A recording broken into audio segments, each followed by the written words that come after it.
Does he have it? Medeiros is going to get it. They're going to toss it. They haven't got it. He's on the outside line, though, going into the fastest corner on the circuit. Surely this can't work. Dominic Ligner has got a sensational run outside line now, though, for the heavy braking zone. Around the outside goes the Audi R8. Look how much Miller's caught back into play. Exactly. Miller's still such trouble. He's not on second and change. All of a sudden, Miller's back in play. Can Barry do it? Big Barry's going to do it. Big Barry!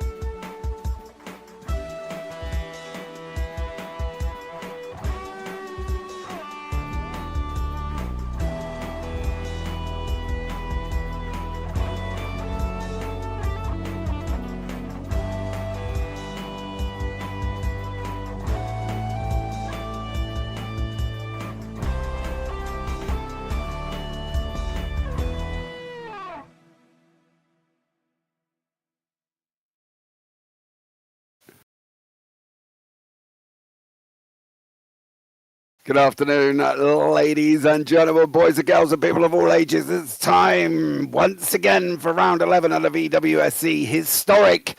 This time we're at Fuji. I'm James Parfitt, going to be joined in the booth by Mr. Paul Glover here this evening as well, as Time Zones has thrown us all out and Tom Cairns is missing and we don't know where he is. So hashtag find Tom Cairns in YouTube chat. That'd be great. And hopefully he might join us a little bit later on. We'll see how it goes. Let's have a look at the schedule. You can see we're on round 11. We've only got one more round to go on the 2nd of December, and that is at Sandown. It's 250 kilometers here today as well. So we're going to find out how this is going to go. Laps probably around about 57. That's the rough estimate of laps that it's going to be here this evening. So let's see how that one turns out. Keys to the race. Should we say? I'll tell you what, we'll have a look at the track back first. As you can see, it's completely different from the modern one. The start-finish straight is shorter. The corner is a double right-hander, not a hairpin. And, of course, the Suntree corner, which is the modern-day 200R, I believe it is, on the modern-day layout, or one as well. And there's a couple of infield changes a little bit later on. Yeah, it's 100R at the same time. So the hairpin is still there. 300R is still there. We've still got a Yankee chicane, but it's at turns 7 and 8. And then that wrong run round 9 to 10 replaces, obviously, 13, 14, 15, and 16 from the modern day circuit. So you can see it is slightly different, but it isn't too bad for these drivers. Keys to the race: high downforce setup needed, stay on top of the braking points, keep rain tyres ready. 1X, no refueling. Tyres they get will be a qualifying tyre, then race will be a soft, I'm going to presume that is, and then a wet tyre. Target lap time 2 minutes 18. And 121 over 2.8 litres per lap, 121 over 57 laps. So they're going to have to do some wiggly jigglies and hopefully try and get some fuel saving in to make sure they can get to the end. Kim D's in YouTube chat already. Hashtag find Tom Cairns. I agree on that one. Let's have a look what's going on in the championship. Smile Power Racing have already taken the team's championship, but Dan Herlock and Eduardo Bonica, they're the top of the standings. They're the two we've got to keep an eye on in that one. If Dan Herlock takes the win, he's going to wrap it up before we even get to Sandown. Lots more to play for in there. You can see JT Tammy, Becky Ely Clark. Becky's not here, so third place should go to JT Tammy once again as well. So great job from all of them drivers in the Scene 1 Pros. But it's Herlock, Bonica, JT Tammy will be your top three. JT will be in third, but it'll be between Bonica and Herlock for the win. Moving on.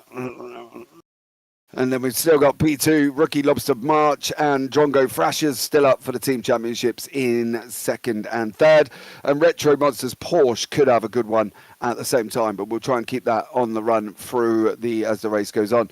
C1 Pro-Ams, as we know, Ross Smith's wrapped it up. Cookie Monsters have wrapped it up already. It's between Tony McCoffin and John Uyan for that second and third place at this current moment in time. As I hunt out the standings, John Uyan is here. So we'll see if... I can't see. Yes, so... Yeah, McCoffin's here as well. So both of them are still here. So it's going to be a straight fight to the end in the Pro-Ams. Let's see how that one goes. Very, very interesting indeed. Moving on from that one, it's the C1 AMs. Jerry Chen, George Angelidis. That battle at the top with Peter Meyer.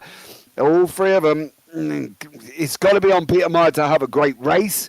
But it will be on George Angelidis and Jerry Chen to stop them. George is here, Jerry's here, Gilles Lalonde, Matt Tremillo, Pavchovsky, Carl Struhl, Dan Kruger, Vinicius Concalves in the C1 AMs. No Peter Meyer currently. That could leave George and Jerry to fight it out. Can Maximilian overtake Peter Meyer? Well, it depends on where he finishes. Breaking Bad Racing still in front, 151, with Martini Racing 144. That's going to be the battle in the team standings as well currently. So that's the championship standings ready to go. Let's bring in Mr. Glover, who you're going to hear for the first time this evening. Pretty much, if you haven't heard him before, well, you're in for a treat. Paul, welcome in, bud. How are you? Evening. Hello, everybody. I'm doing very well, thank you. How are you, James? I'm very well. Looking forward to this one, mate. About you? Yeah. Fuji is a track that I've only really started to appreciate in LMU. It's not a track I've done many laps around, as you pointed correctly at the start. There's some changes to the track, so Sector 1 looks completely different to how I understand it. But yeah, I'm sure we're going to see these cars flying around. I've seen a few offs, especially into turn 1, some cars struggling to brake during practice and qualifying, and just like that, the hero has returned. Yes. Kim, you're proud to know we have found Tom Cairns. He has joined us in the booth here as well. Time zone's a killer, I told you. Tom is an absolute nightmare. Welcome in. How are you? Thanks for that. I'm all right, thank you. It's been rather relaxing week, actually, considering there's not been a lot on. But yeah, I'm ready to go for this historics event here in Fuji. Yeah, absolutely. As I say, time zones are a bit of a killer. Thrown us all out today. I didn't get a message from Paul until about, half an hour, 45 minutes ago, was it? I think maybe a little bit earlier. Saying, James, don't forget, we go an hour earlier. 2 hours ago, apparently, he told me. Well, I only got the message not far after that. But there we go. Now, is that the end of Paul? Paul, have you gone? All right, Paul has gone. No longer hear the sultry tones of Paul at all. Tom, 57 laps of Fuji. Penalties outstanding at the moment. Maximilian Petrovsky stopping hold for 10 seconds. Daniel Kruger stopping hold for 15. Carrying over from previous races. Philippe Decay stopping hold plus 15. Nicholas Kirsten stopping hold plus 75. And Adrian Rice no qualifying for failing to serve after starting the race. Plus the stop and hold 100 for the original penalty. Poor old poor old Adrian Rice is going to be in there a while on that one, but I don't actually see him here. Oh yeah, I do see him here as well. So be aware, Adrian Rice is going to be in the box. What do we know about Fuji, Tom? What do we think this is going to happen? We're on the 85 layout as well. There's, we've lost a lot of the infield section. We've lost a lot of the normal racing infield that we get from this layout. What do we think is going to happen? I mean, it's going to come down to horsepower, I think, with that long straight all the way down. But of course, this configuration is different to the modern day one, as we see Dan Herlock in his Lancia coming through on a time. Now, we're actually completing the end of qualifying, actually. I mean, they set the fastest time with a 1:14 dead. But I'm really looking forward to see how they power their way through this racetrack. It's a gorgeous configuration, it has to be said. And Dan Herlock, well, he'll be hoping to build on what's been an interesting season, I think, although Dan Kirby may have something to say on that. Well, it's going to be interesting to find out how these guys get on as well in the championship standings with Dan Herlock. He's out in front. It's really Eduardo Benica who's going to give him a go as well. Kirby is here. He's just gone into P2. So we're going to find out how Dan Kirby is going to get on at the same time. He's in the Porsche 956, of course. Smeraldi, I don't believe that's how you take that corner, dear sir. I believe you pretty should use the green stuff on that. A couple of championships still just about up for grabs. Ross taking the win in the Pro-Ams, of course. That's all done and dusted. Jerry Chen, George Angelidis. They've been stuck together pretty much like Velcro all season. They're going to be stuck together again here. And at the moment, Angelidis is on that pole position lineup. They don't seem to want to leave each other alone, Tom, but is this the time where they're kind of, whoever gets in front of these two is going to be kind of the one dominating where they go and how they pit? Well, they can't pit. Obviously, there's no refueling unless they have some drama. But this fuel saving thing is really going to work, is really going to play games with them too. And I'm wondering how Angelidis and Jerry Chen are going to handle that. Well, it's going to come down to how much they save at the beginning, because you'd rather start badly and end well rather than the other way round. So, you could have the outright pace all the way through, but it can all come to nothing if you don't have the fuel to get through to the end. But it also depends on how far the leaders in the higher class, how far they go. Because if they get lapped, that means you've got less laps to do. So there's that to factor in.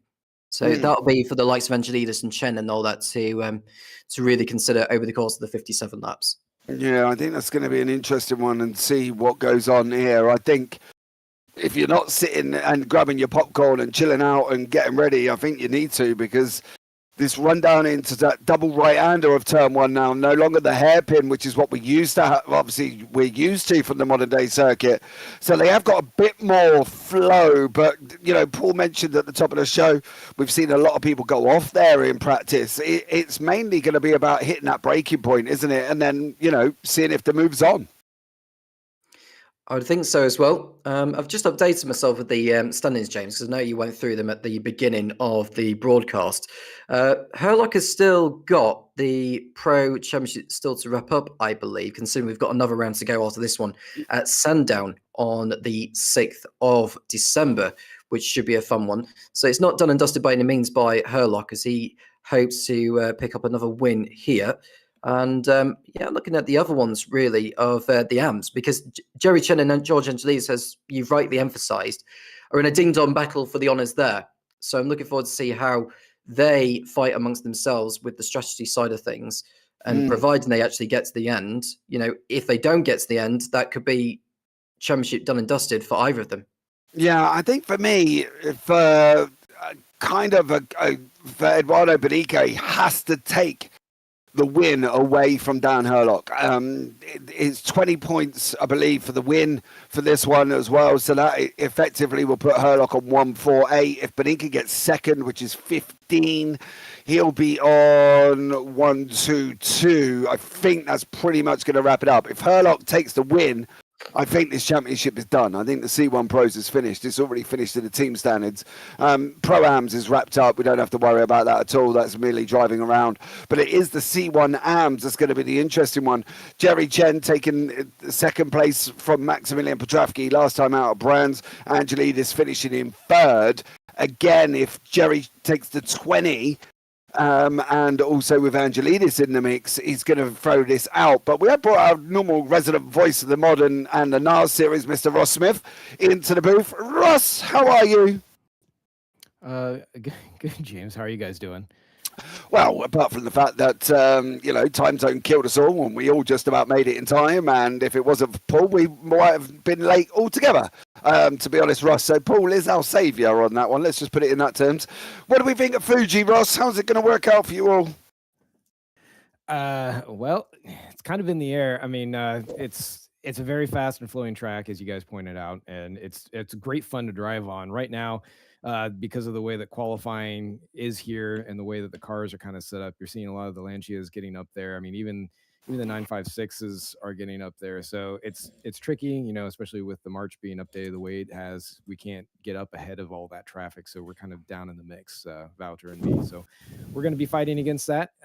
We've got my good rival Tony here today, so it'll be fun mixing with him. I mean, we just have to stay out of trouble in the early phases, so that way we can hold on to tires. Watch the fuel number, as you said. It's pretty tricky. We can probably go like maybe 2.2 or something. I imagine we're going to get lapped because of how fast those Lancias are up at the top. So we're just staying focused, trying to stay clean in the beginning. We'll see if that happens or not. Tony and I were talking. We're like, hey, maybe we'll finally have that race we always wanted, where we're door to door throughout the whole thing without disaster happening to either or. But we're kind of right there around Jerry and George, and I know that they're going to be going back and forth the whole time too. So well, they need to for the championship for them to. Where are you going to? Okay, so I'm going to ask this question: if you're coming into the final third of the race, you're finding yourself ahead of George. Jerry's in front of you on track. You need to let George through to take it away from Jerry. Are you going to let him through, Ross? I'm probably going to err on the side of not getting in the way of their battle. It depends on what's going on and if they've caused me strife throughout the race. We'll have to see. But, that's just the fun of the racing. But generally, I'm going to try and let them have their own fight. I'm not going to try and get there and mix it up and cause them strife because they're doing their own thing. But again, it's all part of the racing. So we'll see how it goes. Like I said, I'll probably just stay to the side, maybe not let them through per se, like just pull over and park it. But, if maybe facilitate the pass, I guess you could say, if it looks like they're definitely going to be out in front of me because, I might be racing my own thing, we have the ELO to worry about too. So, I mean, that's another consideration amongst all of this. It's not just what you can do with within your race for your series. You got to be looking to next year too. And we're all kind of in this weird precarious spot where we're kind of like right near the edge of a ranking. So anything that happens in these next two races could push us up or down on that bubble and potentially affect where we're positioned for the rankings next year. Okay, so you've mentioned it, so I am going to dive on it. Tell us, because there's people at home that might be sitting here going, what is he talking about? What is ELO? What is this? What do you mean we're doing this already? Next season done by this and that? What does ELO mean for everybody in CMS? And let everybody know at home, what is ELO and how does it work and what does it stand for in regards to next season? So it actually, the original meaning of it was based on a guy named Elo. And it came from the world of chess. And effectively, it's a stratification system used for ranking players based on who they've beaten and, basically allotted points within that table. So if you beat somebody, they lose points and you gain points, and so your ranking moves around that way. So it's a fairly dead simple way of moving people around, and so where you end up in your points, that positions you with a particular driver ranking in terms of like platinum, gold, silver, like the type that you're used to seeing in typical FIA type racing and all that. So we do something similar to that to just be able to come up with a way of stratification to see where drivers rank in terms of finishing position, which should relate to their overall performance. There may be some leeway within the administrator's purview in case they want to adjust that, but generally they're going to snap the chalk line on a particular driver ranking and say, boom, you're in this class. Anyone below that, you're in the next one. Below that, you're in this one, or however, the next season works out in terms of car categories. So what are you hoping for? In terms of my class? Yeah, where do you want to be? I mean, I don't mind staying in gold. I feel like that's probably where I should be, but it remains to be seen. I mean, if I end up as silver, I'm not heartbroken. I would be a little distraught if I see George jumping out in front of me. Not to say that he's not better than I am or anything. It's just it just means that my own position has kind of suffered quite a bit, which that's just more on me than anything else. So are you aiming to beat George? Is it? I don't even know why. You're not even in the same class in this one. Was it? You know what I mean? I don't get it. So why is it? Why George? Well, I know he's your friend, and I know you run CMS and SGS and all this other stuff. But why George? Why not Jerry Chen or Schultz or Petrafsky or JT Sammy? He's just a good benchmark, I guess, in the case of getting a position in there and understanding where I am relative to different fields. And I know that he tends to position himself in a particular way when it comes to particularly these historic seasons and everything. So just knowing that, it kind of is my own baseline just to understand where I'm likely to be for the preceding seasons. Okay, cool. Next season, I know that people in this booth will go, I know what it is. I know what it is. Well, when are we what it is? I don't really care. You never tell me, so I don't even know why I pushed a blinking no, to be honest. When are we going to find out about next season? Anyway, are we going to get a normal intro announcement video at Sandown? That's the goal. We're going to try and do that exactly. So that way we can showcase what's coming. A lot of it comes down to the development process because there's still a lot to be done, but we'd love to be able to showcase that here in December. Right, okay, that's no worries. Don't worry, guys, I'm not going to ask because he never bloody tells me. So I don't even bother. You know what I mean? So I find out on the intro video on that one as well. So what are we in generally then expecting from this race? How hard is the fuel saving going to be with that? The infield is kind of got the same techniques as today's Fuji circuit. The back side of the circuit hasn't. We've lost a lot of the infield section as of that Yankee chicane that you guys insist on running. We haven't got 12, 13, 14, 15 and 16. We've got the looping right-hander. How's that going to affect your fuel saving in general? Because you obviously have got less corners to lift off and roll into. It's not too bad. I mean, once you've figured out where you do need to be doing your lift and coast, it's not awful. Some cars, I know the 956, it does not have to save near as much, but it also doesn't have the top line. So there's going to be some interesting interplay with that. The Lancia, I want to say, is kind of in a similar spot where it has to fuel save a bit more, but I'm not 100% sure on that. So we'll have to kind of see how they're geared and all of that to be able to take this. But I know they're fast. So yeah, in the end, I think actually tires may end up being more of a focus by about maybe the 2/3 point to the end of the race, just being able to save there. Do you think you're going to need to stop for tires? And I didn't want to interrupt you, but I'm just trying to find out. Do you think we're going to stop for tires? I think some will, because I've seen some drivers pushing the absolute snot out of their cars, and that's not going to be sustainable on these high dead corners. But I know that I'm going to be trying to make them last to the end. And I think with the way that I have the car set up now, that's a possibility. So unless something happens, I cop a whack and have a bunch of damage I got to take care of, I should be able to run it out to the end and hopefully make up some positions from people diving in and getting all their stuff taken care of. Right. Okay. So basically, no tyres unless you specifically have to. But you're going to trying to make yours last to the end. That's the idea. Yeah, we'll see if it works out. Okay, well, good luck on that one. Anything sort of technically we can find out? We're obviously one race from the end of this season. I presume all updates are done, all BAPs done. Is it released out for general release yet? It will be after the last race, yeah. So I do have to do some graphical updates on the MCA. There are a couple tweaks, very minor, that are going on some of the cars. I don't have the exact list, but they really won't affect performance very much. Just very small things, maybe like 1 or 2 clicks of gearing and a couple other things going on there. But yeah, it should be just about ready. Once Sandown's over, then we can just go ahead and hit publish. And we're going to have a few other special little treats too that we're going to be going out at the same time. So look for those. It'll be fun.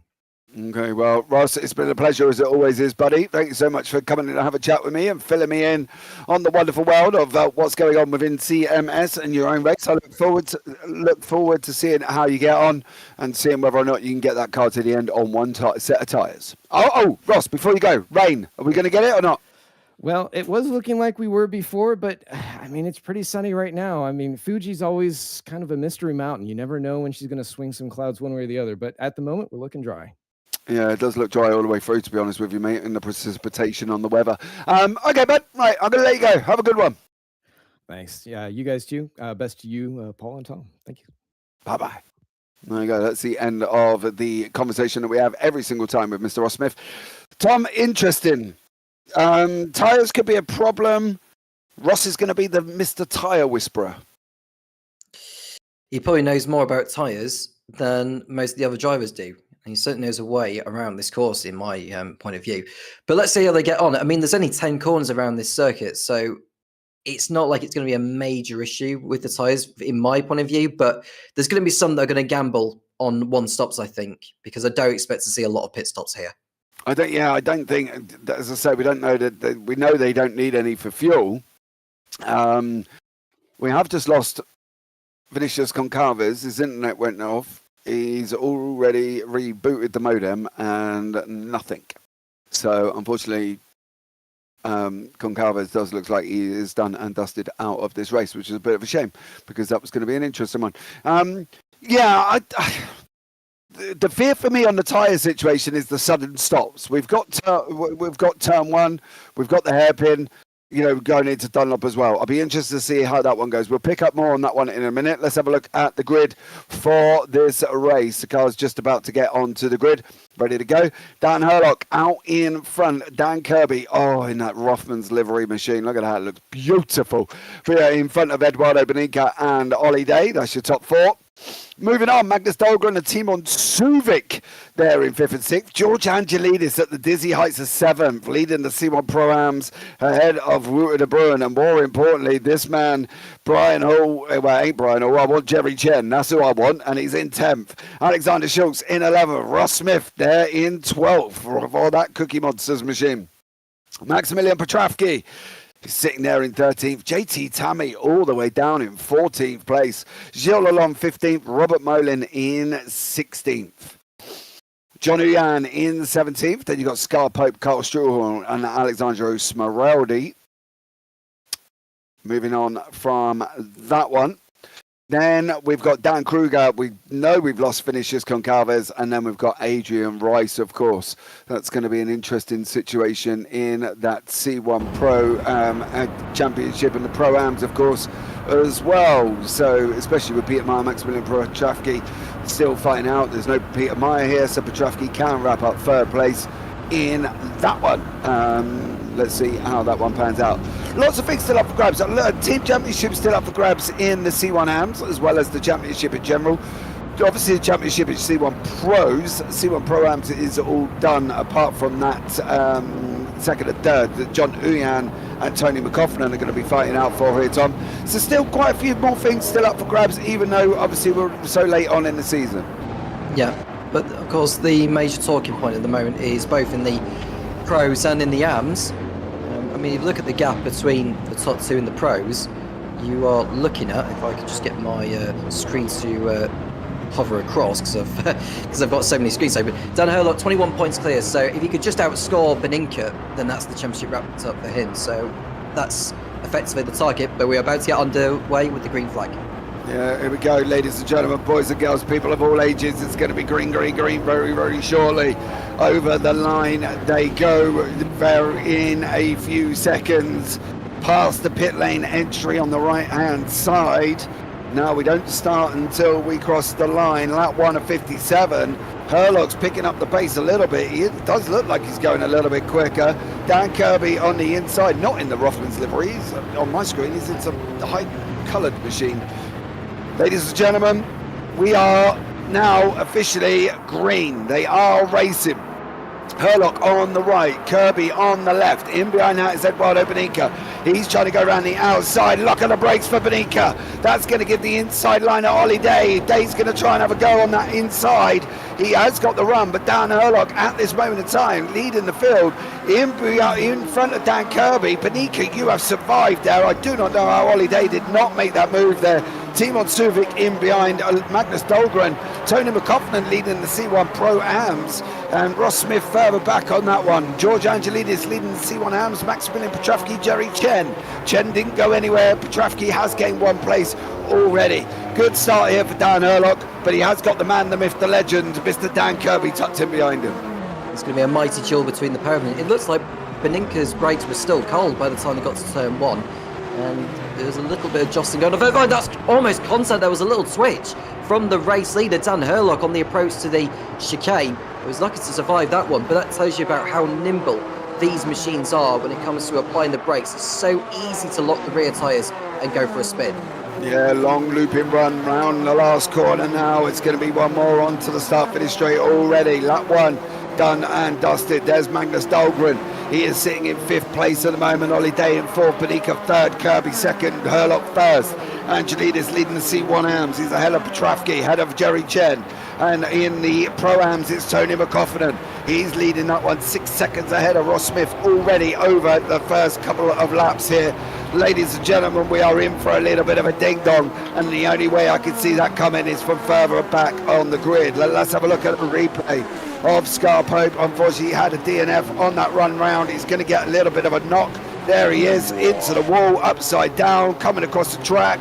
No control for Scar in that 21 machine, and unfortunately that MKC 84 is off and gone. Scar Pope DNF'd out of the race already. Tom, that was a big one. Yeah, we've got a car in the pits as well, Derek Kruger. I don't know whether he was involved in that, but he's had to come in for, well, presumably with some form of issue.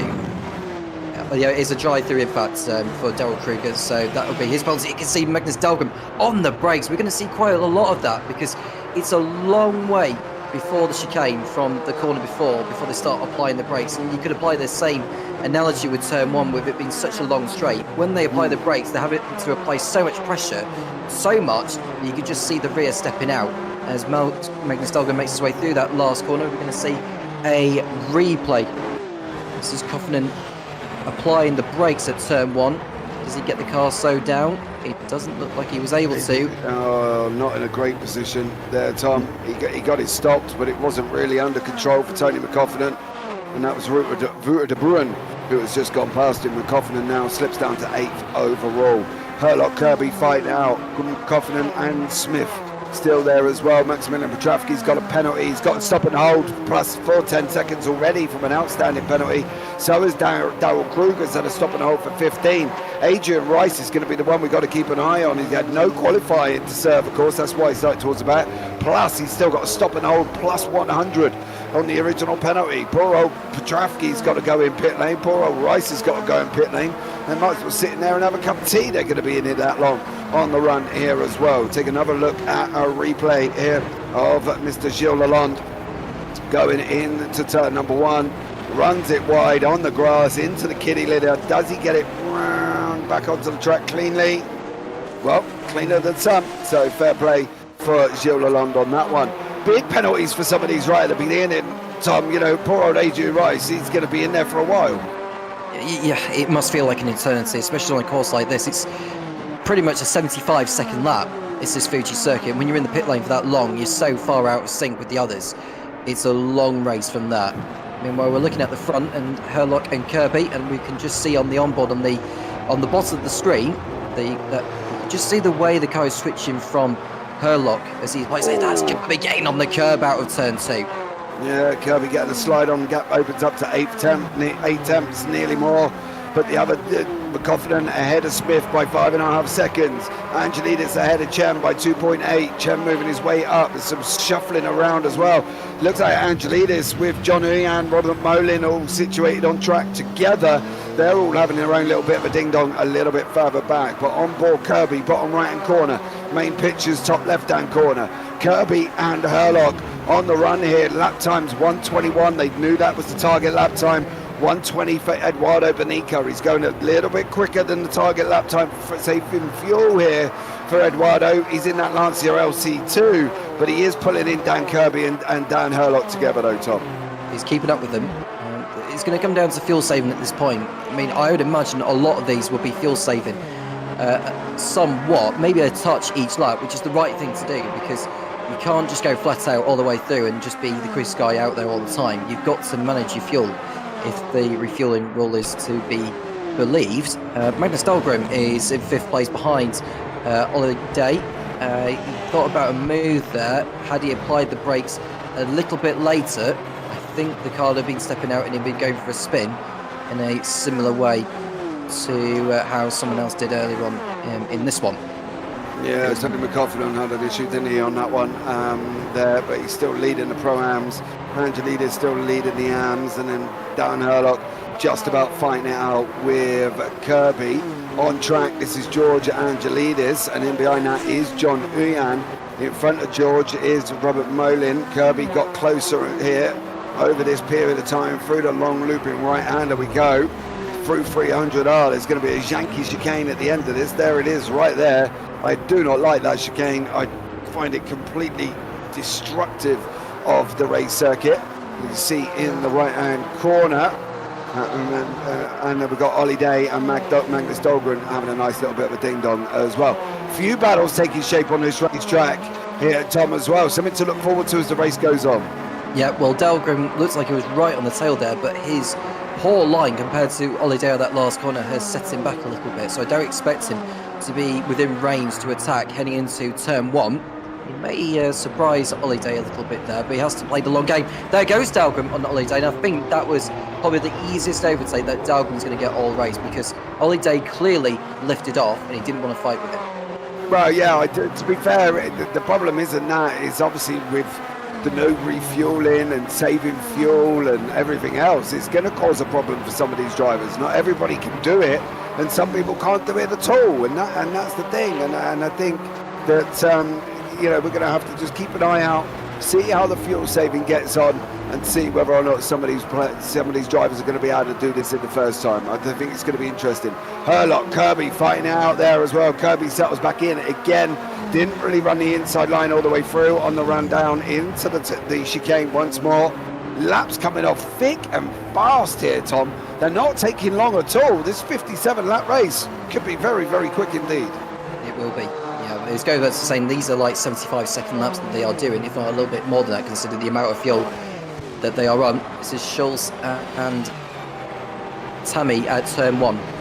And that's Tammy running into Schultz, at turn 1. And imagine that Tammy will pick up some form of penalty for that unless he gives the place back to Schultz. Yeah, there's a bit of a naughty boy, JT Tammy there. That was a hard knock for him.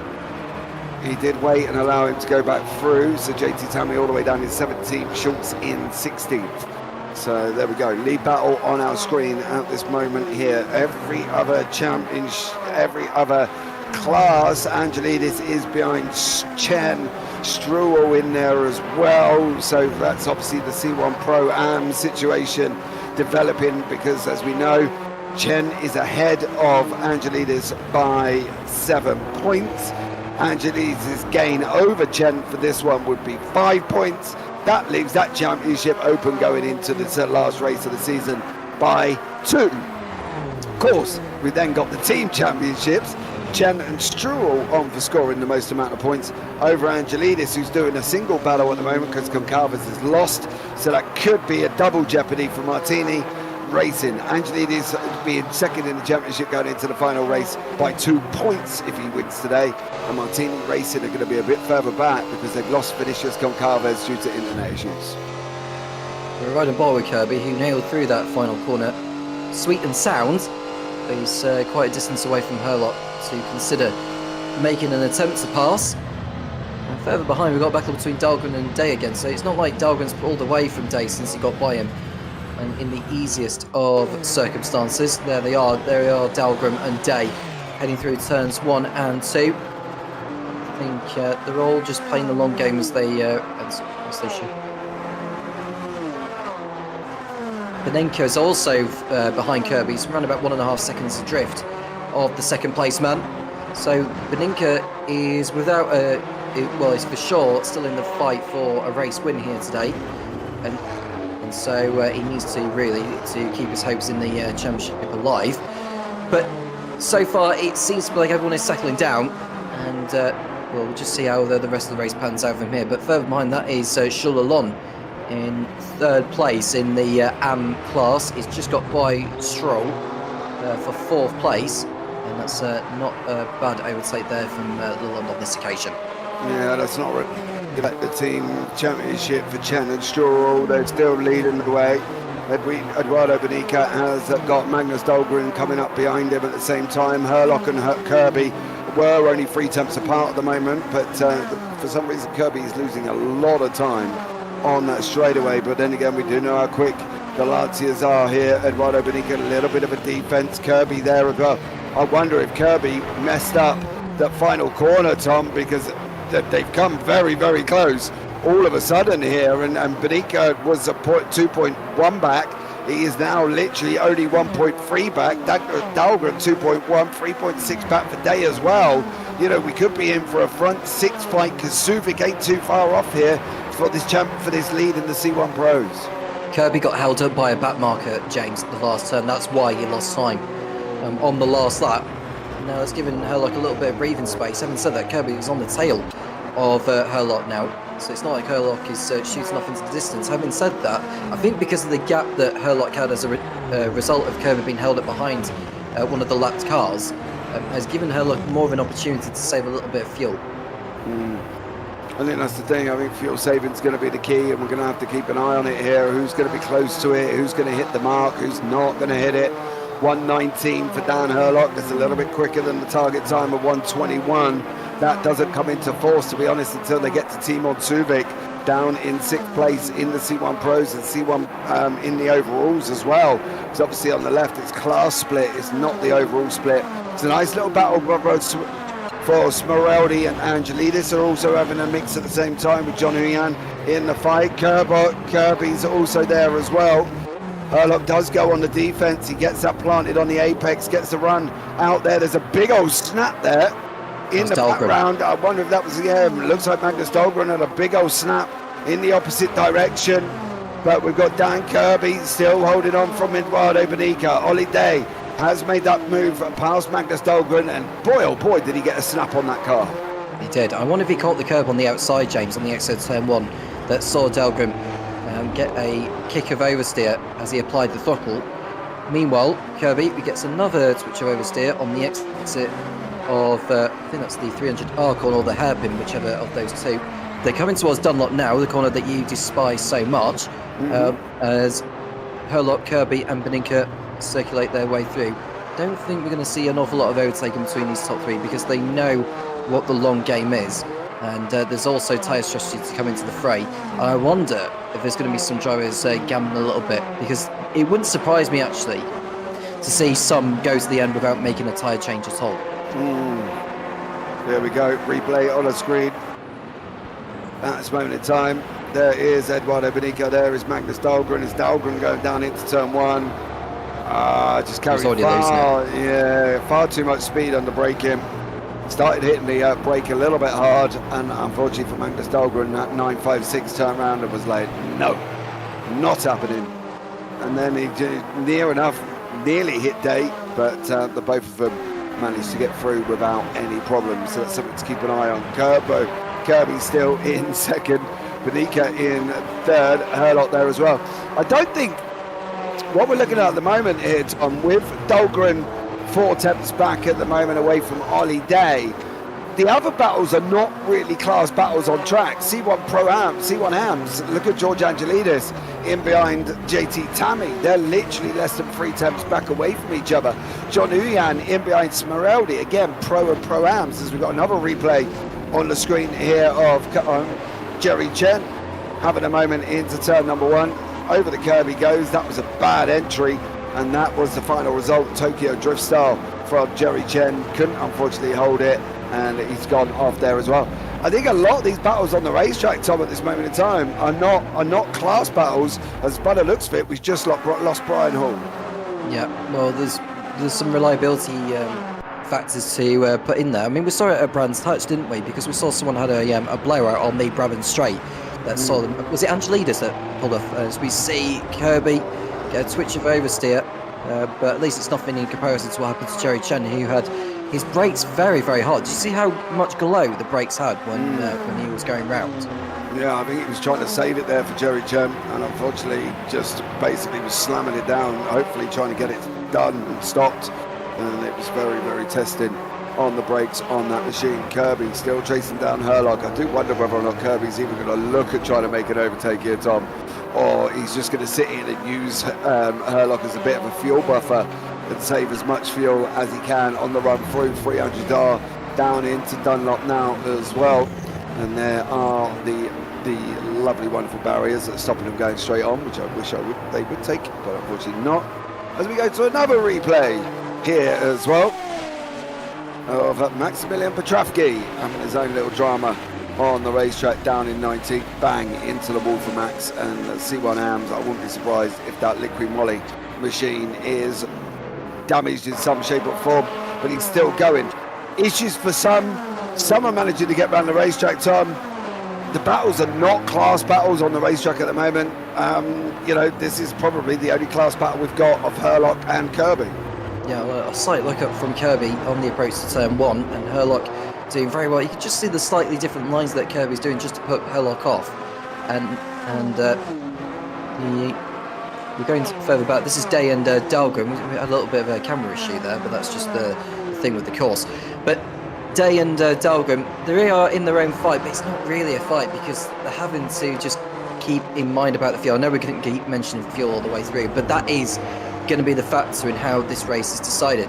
And Beninka, well, he'll be happy actually to watch Herlock and Kirby fight with each other, because if they fight with each other, not only are they taking tyres or taking life out of the tyres that they are on, but they're also burning more fuel because they're having to go into a ding-dong battle. That's Herlock going a little too deep into Dunlop, and Kirby wasn't able to take advantage that time around. Yeah, Dan Kirby in that 956. Watch the Lancia just take off when they get on the straight though. That Lancia has got some beast of a speed. You can see it even now. Goes out to 8 tenths. Kirby does manage to catch some of the draft, pulls it back, but it's going 5.5. Is it going to break 4 at the moment? It's not. It's now going back the other way. And now it's coming in again. It's going up and down like a yo-yo on that straight. But it isn't really proving that Kirby's got the draft or how close he needs to be for the draft to work, because he didn't really pull in and he didn't really extend anything. Well, Herlock's doing all he can to keep Kirby back for the time being. Beninka's falling back into the clutches of Ollie Day now. We spoke about Beninka being in contention for the race lead, but now he's got Day and Dahlgren for company in the battle for the final podium spot in the Pro class. Give a shout out to Ross Smith in his performance so far, second in the Pro-Ams, 7 seconds behind McCofferton, and it feels to me like he's keeping his car under control throughout this one. But I think reliability is going to be another factor in how this race gets decided, because I wonder, with all the mistakes we have been seeing from drivers, with so much brake pressure being applied at the corners of Dunlop and at turn 1, and now if they keep fighting these lot, I think we could well see a few brake failures before the end. Well, we're going to find out how this one goes. I just don't know if Herlock is actually fighting. He hasn't really shown that aggressive nature in the car. He hasn't really sort of produced aggressive body language. As I said, I think some of the battles that we might, See are not into class. Schultz is closing into the back of Angelidis as well. He's only 6 tenths back at the moment. So we'll see whether or not that's going to materialise. C1 Pro-Am, you see Rice is a lap down from the leader. That's a lap down from the leader, Tony McCaughlin. Smith in there, Uyan in there. At the same time, Kirby's going to try and run this around the outside. I think that Lancia's going to have speed for days. It does cut straight across the nose of the Porsche. If the Lancia's got more pace here, Tom, and it seems to be saving it quite a lot on the speed, what could Kirby do in a 956? Well, I mean, this is a Lancia versus a Porsche. Now, historically, you'd think a Porsche would have better straight line speed, and I think Kirby has demonstrated the straight line speed, the fact that he hasn't exactly played his cards yet. He hasn't played put everything on the table of what that Porsche could do. That was a twitch of oversteer from Kirby on the exit of Dunlop, which won't help on the run through the last corner before the pit straight. Okay. These are obviously cars from the 85 season. Traditionally, at the moment, you can see Lancia 3:17.18, Kirby's 6 steps behind at the moment as well, slower. Saw it just briefly there as well. Now Kirby pulls in faster, but that is literally under braking. Traditionally, even now in modern day Porsches, they don't seem to have the top speed to keep up with the guys in front. So it must be cornering speed. And Beninka has been penalised, James, for whatever reason. We're going to find out. Yeah, I don't know if he's been involved in some form of incident. We'll find out on a replay what he's been up to. There might be a track limits violation of some sort, which is interesting because what really is out there? Well, the problem is there's a lot of in-game penalties, isn't it, at the moment? It isn't designated from, obviously, CMS or SGS. It is literally in-game. So we'll have a look. There goes Beninka. He's over the track. He's carrying more speed. You can't give a penalty for that. I know it's not the leads that's given out, it's the game itself, but that is extremely harsh on Beninka there. Yeah, more traffic for these guys on the run down. This is just about to give Dan Herlock even more speed.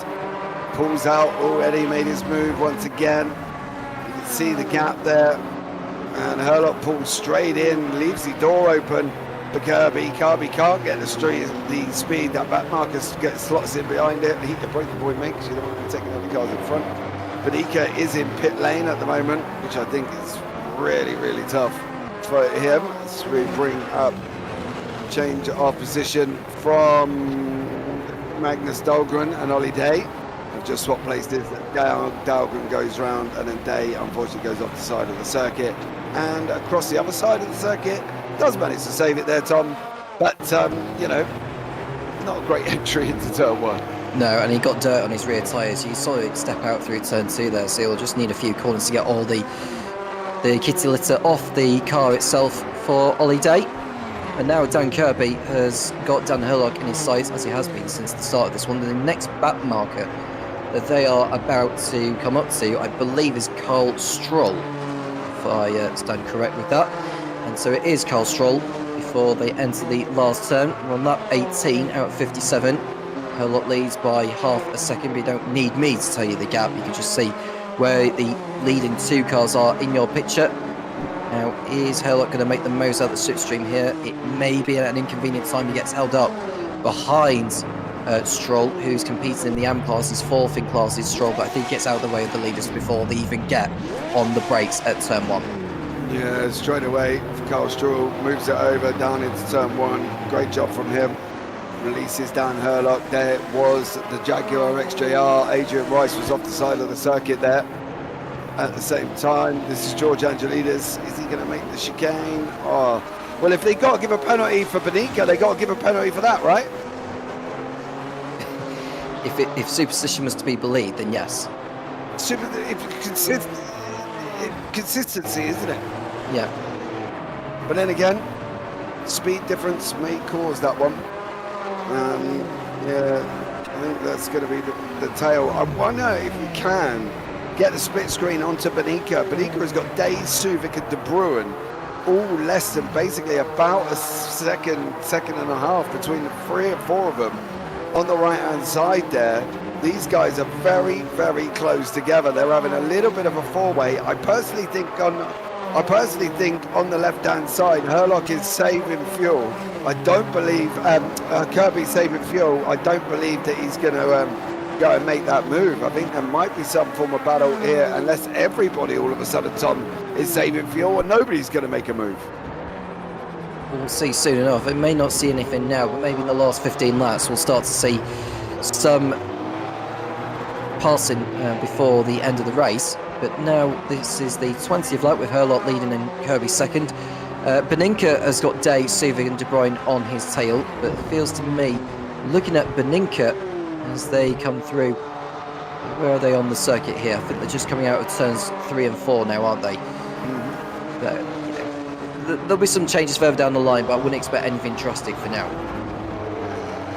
We've just lost Adrian Rice. I'm not really surprised about that one, I have to be honest. I thought Adrian Rice would have DNF'd a long time ago. He was like 5 laps down as well, James. Yeah, he's not had a good one. Unfortunately for him, he had DNF'd, and that is the end of that from Adrian Rice. But, you know, unfortunately for him, it is what it is, and you know, he'll come back, I'm sure, in Sandown and have a good old go once again on that one. Ross taking a little bit of a diver at this moment in time off the side of the circuit. And hits a wall and goes past the chicane. Just hope he slows down actually before he rejoins the circuit. This is Robin Rowland at turn 1. He's going to get on the brakes here and the rear's going to step out, I think. Yeah, just brake too late. Yeah, Totally brake too late into the first corner. Yeah, couldn't get that stopped, unfortunately for him. So yeah, it's not good. Let's go back to the Herlock-Kirby battle. Beninka still got Day, Suvic and De Bruyne in behind him. And then further back from that, Carl Stroll and Ross Smith are literally still, well, they were battling out, but Ross is now 1.7 seconds. Bottom right corner is Beninka with his train in behind him. And this is Herlock and Kirby with a back marker in front of them. And unfortunately, that is a car number 29 there, who's also just been lapped. So that was Gilles Lalonde, I believe, has just been lapped as well.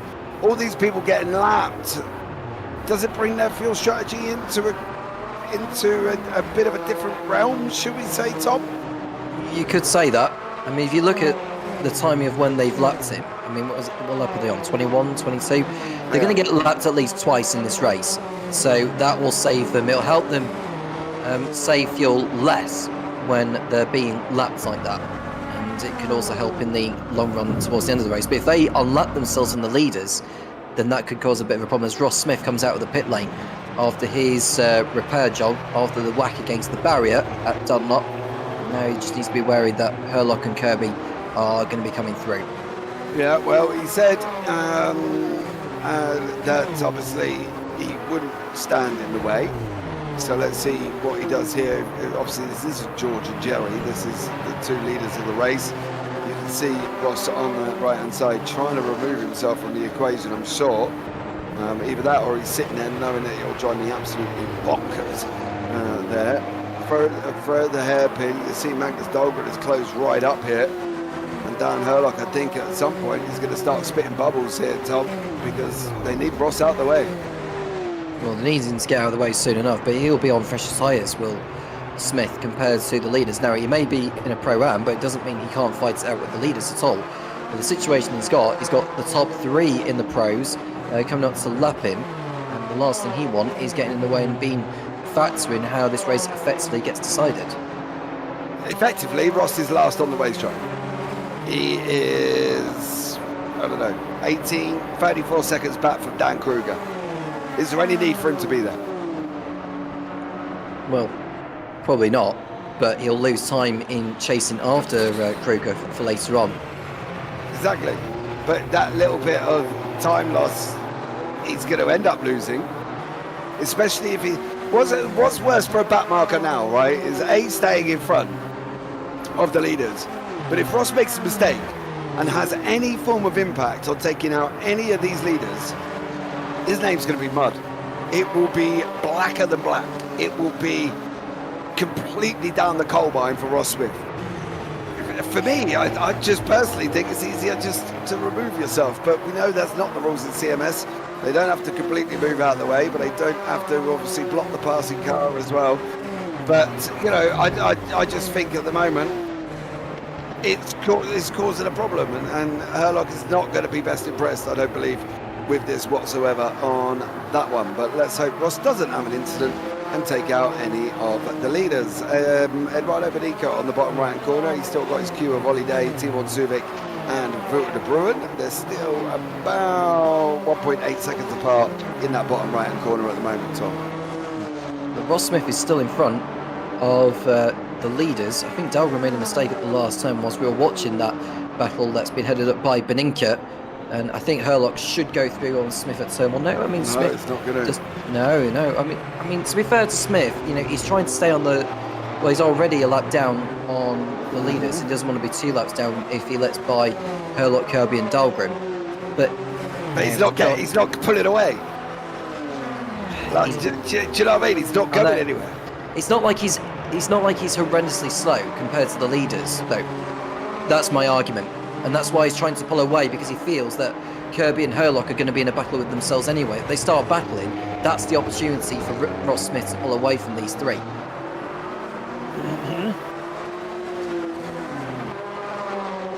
Yeah, Bonika's just lost that place to Holiday in the bottom right hand corner, and it looks like Benika's just about to lose another one for Timon Subic as well. Eduardo Beninka did not have a couple of good corners there. Subic on the right hand side, Beninka holds the inside line, nothing doing at the moment. Still Smith in front of Herlock. Shut up, I'm just going to breathe. I'm not even going to say a single thing apart from Eduardo Beninka. If you ain't careful with his son, you're going to get mugged right off, and you will end up losing that place to Vuelta de Bruin and Timon Subic at the same time. Tom, let me ask you a serious question. I want a serious answer. If you were down Herlock and Ross Smith has been in front of you, knowing that he's a lap down and he ain't getting out of the way, would you or would you not be spitting bubbles about now? It's a difficult one to answer that. No, I don't want that. I don't want sitting on the fence. I don't want splinters in your bum, Tom. Don't sound like a politician.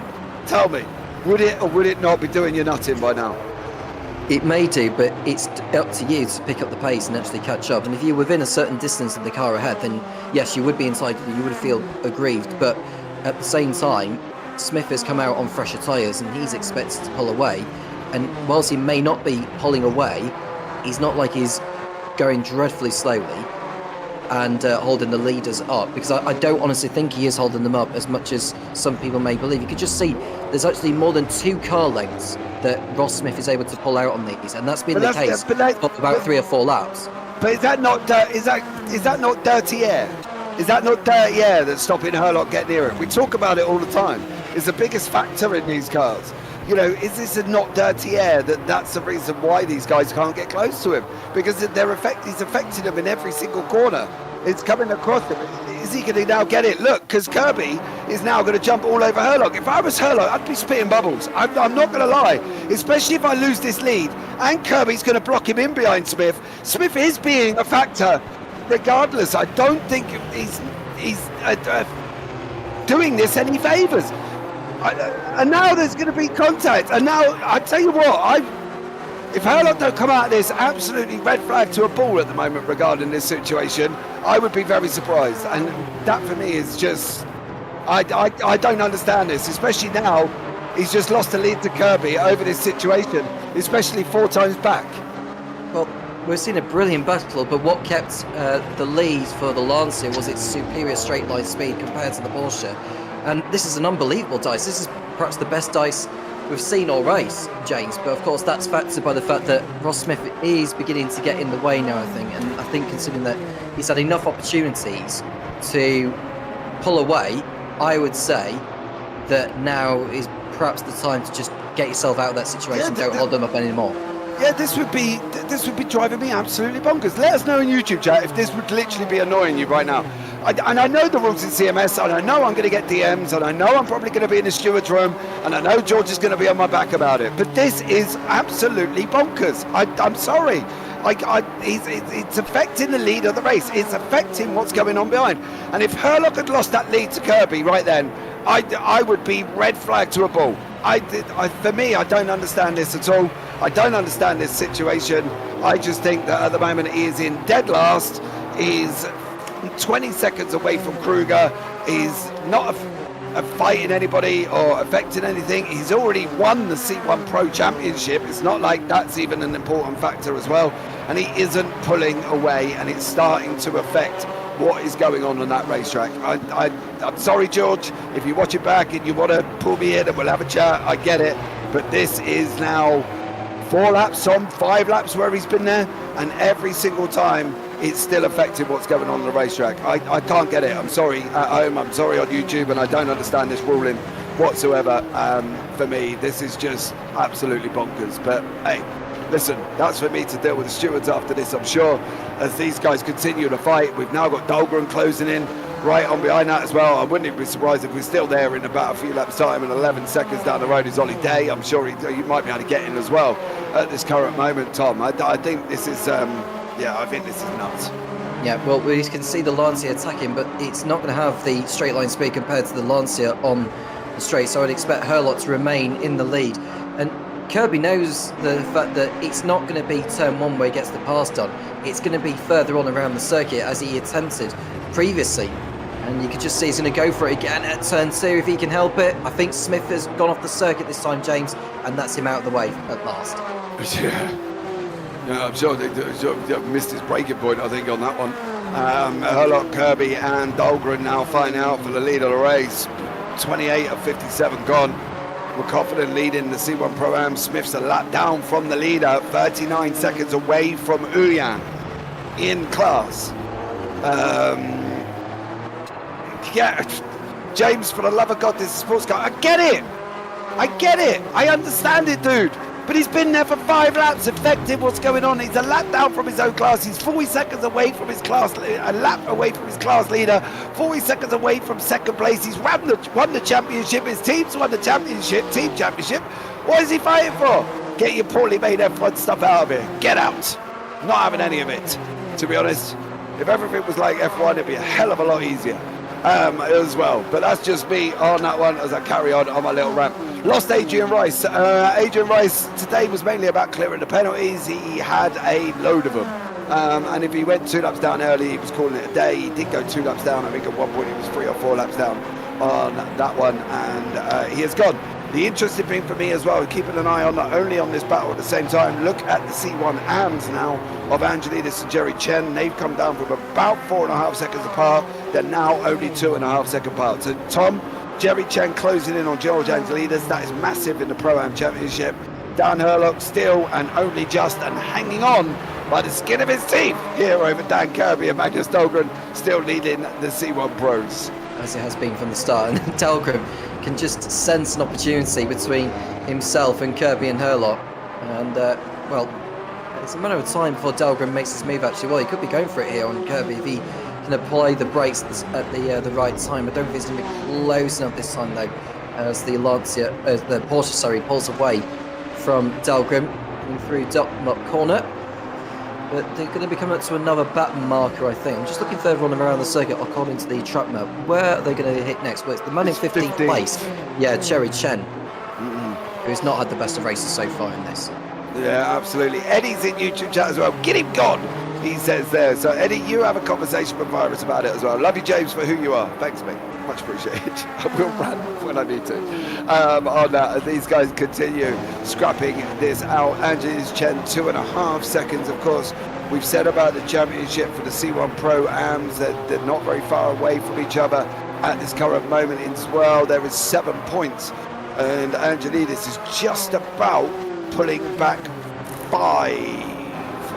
He's going to get 20-15. Yeah, he's pulling back 5. That's going to leave him too short going into the championship. At the moment, Jerry Chen and Carl Struhel, they are fighting out in the team's championship currently as well. So we'll find out how these guys are going to get on in that team championship. We'll have to do some maths after, which is going to be, I believe it's 8 points. Struhel's going to score. Chen's, if he stays where he is, will get the 15. That is 23. That's going to give 174.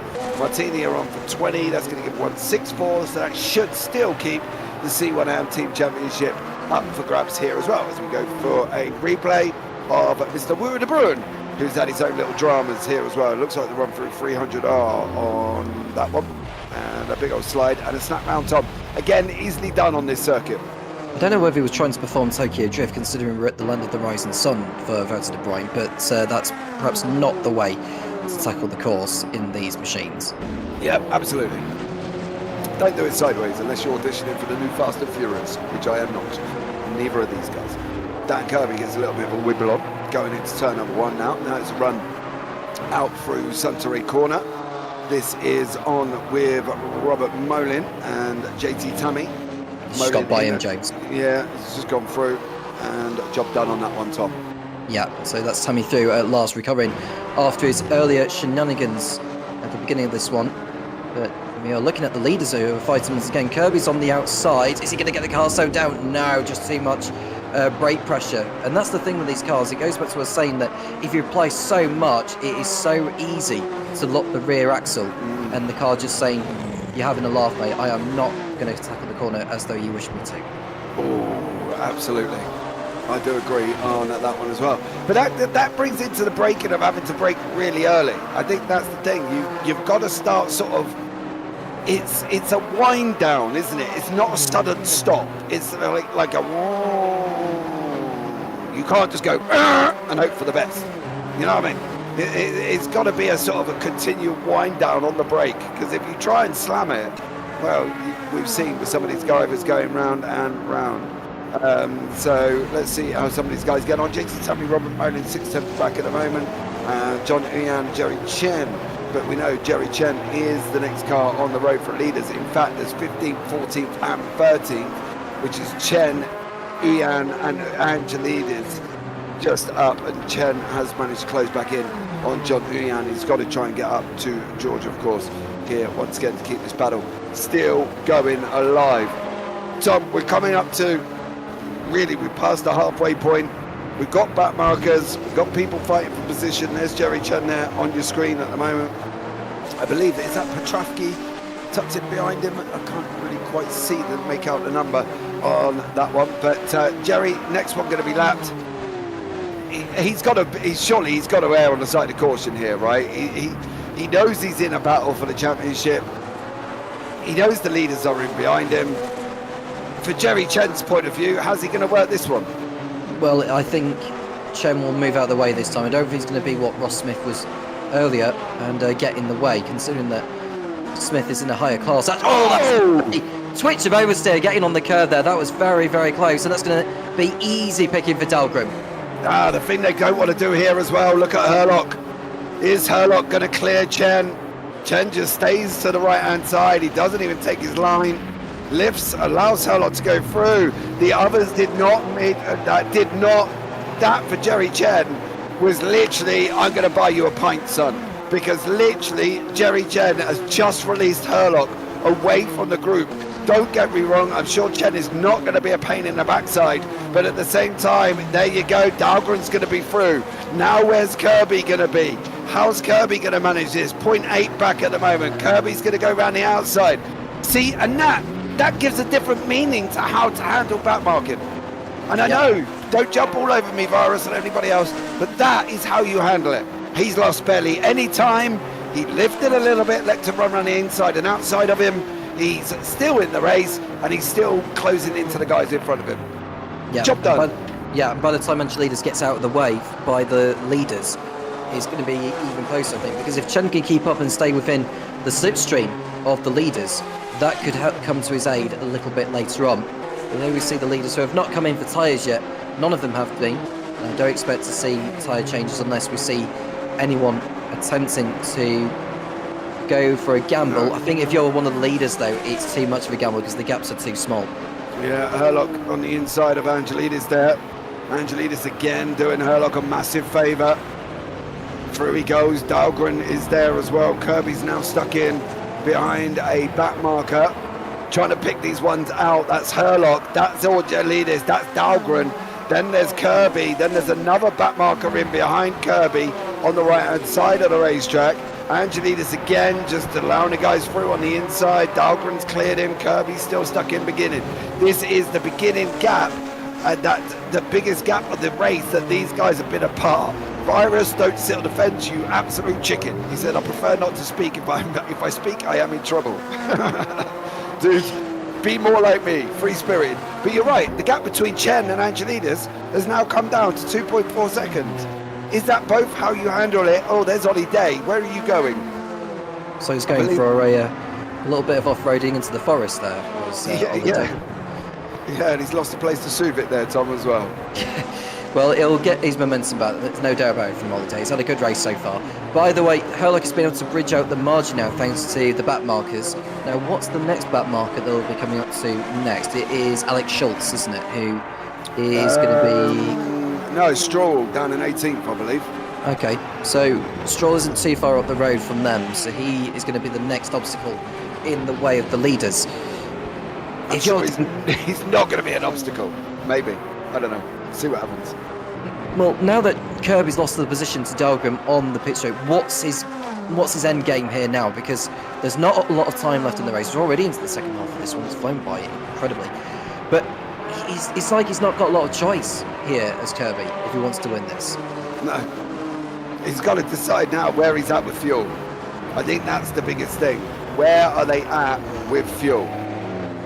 Does Kirby have enough to push for a couple of laps? Does he not have enough to push for a couple of laps? Does Dahlgren have more? Because don't forget, Dahlgren sat in third place for longer than... Well, saying that, Kirby did sit in second place for quite a while as well. So where does that leave them in terms of fighting? Is that going to give the power to Kirby to fight Dahlgren and Herlock later on? Don't forget, Herlock's been leading. He's been the fuel man. He's been the air puller. He's separated the air like Jesus separated the ocean. You know, this is the thing. Herlock's been that guy. He's been in the front. He has run the fuel the most. Dahlgren and Kirby have a 1 point saved fuel with Kirby sitting in behind Herlock, Dahlgren sitting in behind him. So are we going to presume that these two have got enough to go at him? Because last time around, they're all Kirby 120. That was literally 6 tenths quicker than Magnus Dahlgren on the last lap. And that was a 121.2 for Dan Herlock. So that's half a second quicker as well. So Kirby at the moment into their 120s is still going faster than the guys behind, even if he is touching fuel saving at this point. Well, Kirby needs to think about when he's going to pass Dahlgren. If he's going to pass him, he either needs to be over at the hairpin, which they're coming up to now, which is too far away to do, or go for it perhaps at Dunlop, because it's not going to get him on the pit straight, because he's not going to have the straight line speed that is paramount on this course. So he's got to think smart here. He may even need to catch Dahlgren by surprise and go through. Yeah, there's Carl Stroll. We did say he's next. After Carl Stroll is going to be 12th position of Alexander Schultz, but he's a little bit further up. No, 17th place it would be actually. Gilles Lalonde next on the racetrack for these guys to carry on. Angelidis Chen. Angelidis is... It's really hard to gauge that one at the moment as well, because that's been teetering on 2.5 to 3 seconds. Unless Jerry Chen has just caused himself a mass drama, which I think he may have done, because he has just lost near enough 2 seconds on the racetrack. Stroll all the way to the right, doesn't get involved, it pulls out the way. Job done for Carl Stroll as he allows Herlock, Dahlgren and Kirby to continue their fight on. Herlock surely's got to be having less fuel remaining than all of these cars, right? He's been at the front of this field for ages. He has been, but every time he's had a big gap, it's come down by the fact that he's been fuel saving, James. He knows that there have been times where he's been battling with Dan Kirby, which he's had to sacrifice some fuel in doing so, but now he's having to go back into the phase of fuel saving, which can only encourage Dahlgren and Kirby. Civic is still too far back, albeit 12 seconds behind, looking good for a good points finish, but I think if there's one man who'll be disappointed with his race so far, it's Eduardo Beninca, because he was running towards the end of the where Herlock and Kirby were, because he was on the tail of those two, and now he's fallen back down into 6th place and not looking like to even get on the podium. But he did cop a very harsh penalty. He did cop a very harsh penalty as we go into 20 laps to go here. This race is going by thick and fast, 1 minute 20s on the clock.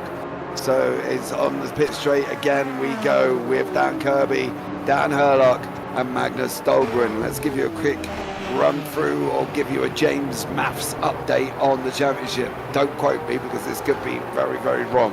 At the moment, Herlock out in front will wrap up the championship this week. I cannot see Benica doing it from here. I don't think he's got the pace to keep up. I think Dan Herlock's going to wrap this up in that pros. You can see it there on the screen. Pro-Ams, Angelidis with Jerry Chen. That's still up for grabs, of course. We're on the Pro-Ams.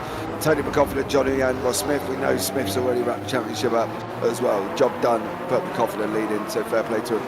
Angelidis, Jerry Chen, that's the battle. Then we've got Maximilian Petrovsky, who's going to overturn Peter Meyer. Angelidis, if he wins this one where he is, he'll go in with a 2-point lead. Team standings, they should have 166. Should be about 7 to 8 points difference between Breaking Bad and Martini, if I've got the maths right. Again, I'm doing multiple things at the same time. Please do not quote me on maths. I think that could be wrong, but I think it's going to be very, very close. I think, to be honest with you, Tom, I think the C1 Pro-Am, the C1 AMs could be the only championship up for grabs coming into Sandown. It feels that way. And Jerry Chen is still keeping Angelidis honest. He's 5 seconds off him, considering that they've had to get out of the way by the leaders.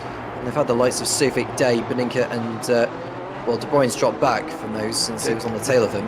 Oh, there he is. No, I did wonder. They were literally on top of Gilles Lalonde. I did wonder where he went. And Gilles gone off the side of the circuit. Next on the racetrack is 12th place Alexander Schultz for them as well. But yeah, Gilles was there. I don't know if that was a move out the way. I don't really know what that was. But Tony McCaughlin doing a great job in the Pro-Ams. Ross did say in the interview, wonder if he's going to finally get the race battle with Tony McCaughlin. The answer to that is the computer said no. Ross unfortunately had a bit of a rough one. And McCaughlin, actually Ross ended up in a barrier, if I remember correctly, and McCaughlin has just pulled away, so that battle was done and dusted. Angelidis, Chen is 4 seconds behind. Between Angelidis is John Uyan, who is there in the background at the same time. That is somebody in the faster class going past Angelidis. There is John Uyan in that Jaguar in behind him as well, and then Jerry Chen is in behind that. Up front, Dahlgren, Herlock, Kirby. Same 3 people we've seen on the racetrack, Tom, all the way through this one. Fascinating battle to see what pros, but I am very interested to see how fuel plays a part. Yeah.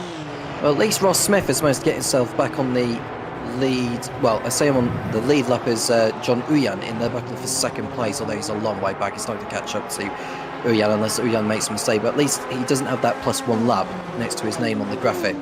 But you can see the top 3. I think it feels similar to bridging out a little bit, but now that Herlock's able to bridge out that gap over Dahlgren, that's another opportunity for him to save some fuel, because Suvic, who's running in 4th place, is not gaining on him. He's 15 seconds off, and when we feel... Oh, that's Kirby going round. Kirby's going round. Oh, right across the camera.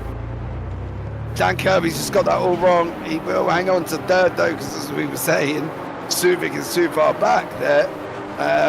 But unfortunately for Dan Kirby, that was a mistake, and he has gone around for Dan Kirby in that Porsche 956. Bad timing for Kirby towards this late in the race. He's lost 5 seconds to Dahlgren, 6.5 to the leader. Is he going to be able to get that back? I think he will, but we're going to see a replay of how... I think we're looking at... Well, there we go. Now we're looking at how he's managed to lose at the hairpin. And you could just see there was sort of slight switch there from Dahlgren. I don't know whether that put Kirby off a little bit. But either way, I'm not sure who would want to be the cameraman there, even though it is a virtual camera position that's been used within this game cycle. By the way, that leaves Kirby with more work to do than he had hoped for. And that could now leave a 2-way fight for the win, although Herlock does have that commanding margin over Magnus Dahlgren in the final 17 laps of this here in Fuji. We're going to find out how this one is all going to pan out. But Dan Kirby in that 3rd place, battling away.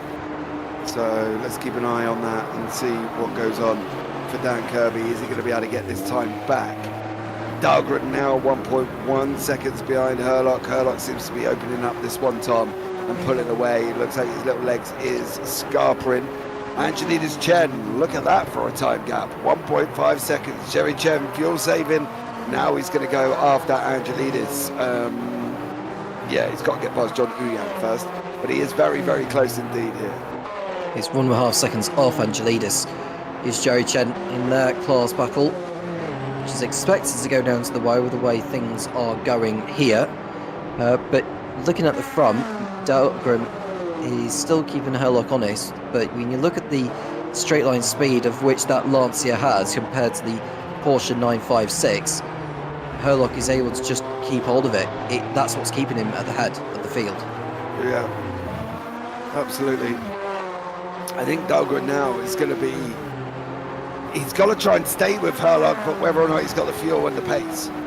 My fear for Angelidis over Jerry Chen is Chen's carrying more fuel, and I think Chen's going to be able to close in.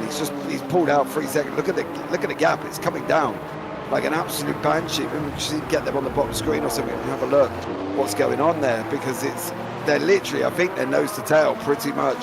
2 seconds. It's teetering in and out at the moment as well. And we wonder if George may have a problem. Benica and De Bruin, I'm wondering if that's Eduardo Benica, maybe, because there's big drops from him. Yeah, it is. There's Eduardo Benica there. There's George Angelidis. Bang. Oh. Ooh.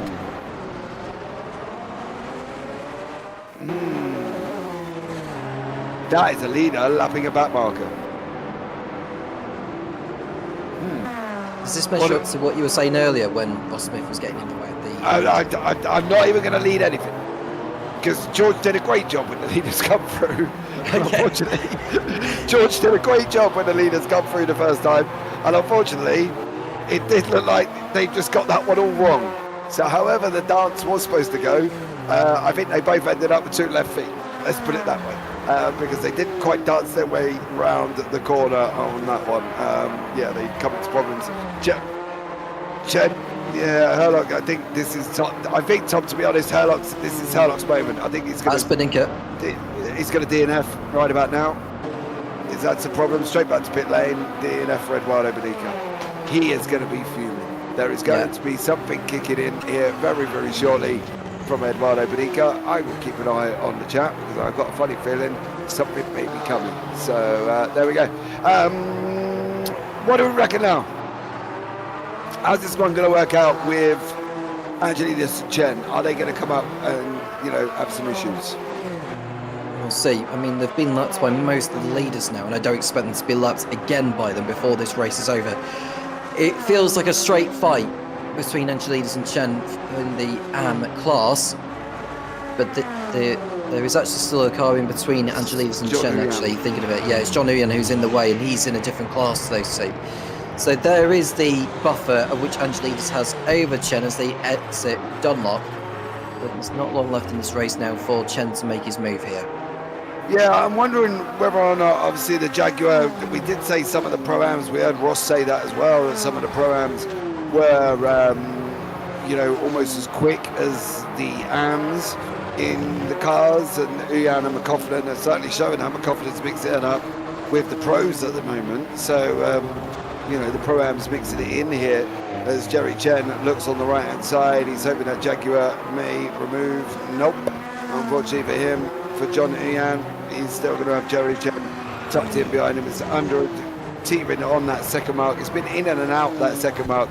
I do wonder if Jerry Chen clears John Uyan or John Uyan clears George Angelidis, how that one's going to go. I think that's going to be an interesting one.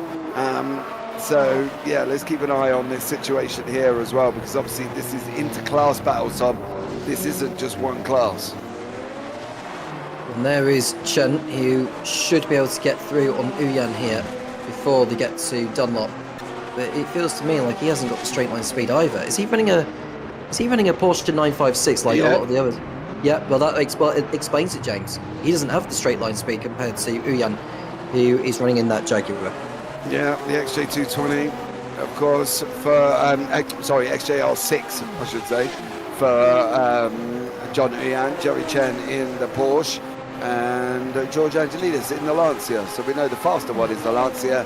The Porsche is unfortunately at the back, which at the moment is even the same as modern day sports cars, where the Porsche just has not got the pace on that one. So we've lost the Paninka, we've lost Rice, we've lost Pope on that. So yeah, unfortunately 3 DNFs already. Herlock out in front on the bottom right corner by a second, but this is the C1 battle. This is where we need to keep an eye out as well. Going back to the beginning of the conversation we had with Ross, if these two come up behind him, he said he wouldn't stand in their way, he would move out the way, ironically. He would, yeah, he said he would facilitate the pass and keep to one side. You know, pick if you really want to split hairs, Tom, pick apart what that sentence can mean on that one. You know, does John Uyan kind of have the same mindset, knowing that he's got the leaders of the classes in behind him? I don't know whether John Uyan even listened to the conversation to begin with. He had just been focused on his own business, really. But now it feels like he is beginning to hold up Jerry Chen a little bit, because Chen has been stuck behind him for a period of time. But remember the fact that Uyan is in the Pro-Am class, whereas Angelis and Chen are in the Am class. So by theory, Uyan should be going quicker than those two. Yeah, absolutely. I understand that as well. Is Ross Smith in pit lane, or has he been in pit lane? There as well. Maybe give the old software a little bit of a kick and give it a refresh on the right hand side, because at the moment it does say Ross Smith's been in the pits for about a minute and a half. There we go. He's not been in the pits at all. Herlock Dahlgren 7 terms, 8 terms, teetering around. Kirby tucked in behind. Are we witnessing? My fear is at the moment here. Are we? There's been some drama up front. Dahlgren just flicked out to 2 seconds. I'm not quite sure what went on. He's back under, I don't know what that was. That was very bizarre. Went out to about 2.5 seconds and come back down to 3 turns very quickly. Are we seeing a fuel race? Tom, is that why we're not getting the battling we're expecting? Yeah, I would say so. But now we're into the business end of the race, where they can afford to push a little. And now you can see Herlock beginning to go defensive here, with Dahlgren chasing behind. And Kirby's got back into the mix as well, James, after that earlier mistake.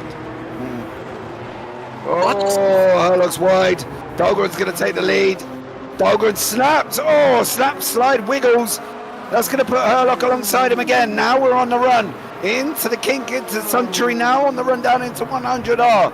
Down Herlock, tucked in behind Magnus Dahlgren. Both cars looking low. So we have got a Porsche 956 out in front of the race. It was not expected. They have not got the pace over that Dan Herlock Lancia. Is this Dahlgren's opportunity here, Tom, or is this going to be a flash in the pan for the Porsche leading the race? Well, now that Dahlgren's in the lead, it's going to be a different race, because there's that straight line speed, of which Herlock has the straight line speed in his Lancia, and it's all come down to the fact he'd gone off the circuit. Mm-hmm. Now, if Beninka got that penalty earlier, then surely you would think Herlock would get a penalty for that. Well, as we were screamed at earlier as well, it's all about speed, isn't it? How fast Beninka was going compared to how fast Herlock's just gone. For me, I know, I heard it, Tom. I heard the sigh in the background. I understand that, and I get it. Time lapse remaining here, it is frustrating, but by all accounts, it does come down to who's got the most amount of speed, carrying the speed, and that's why the penalties are different. Well, at least we've got a three-way battle for the win now, with Dahlgren at the head of this.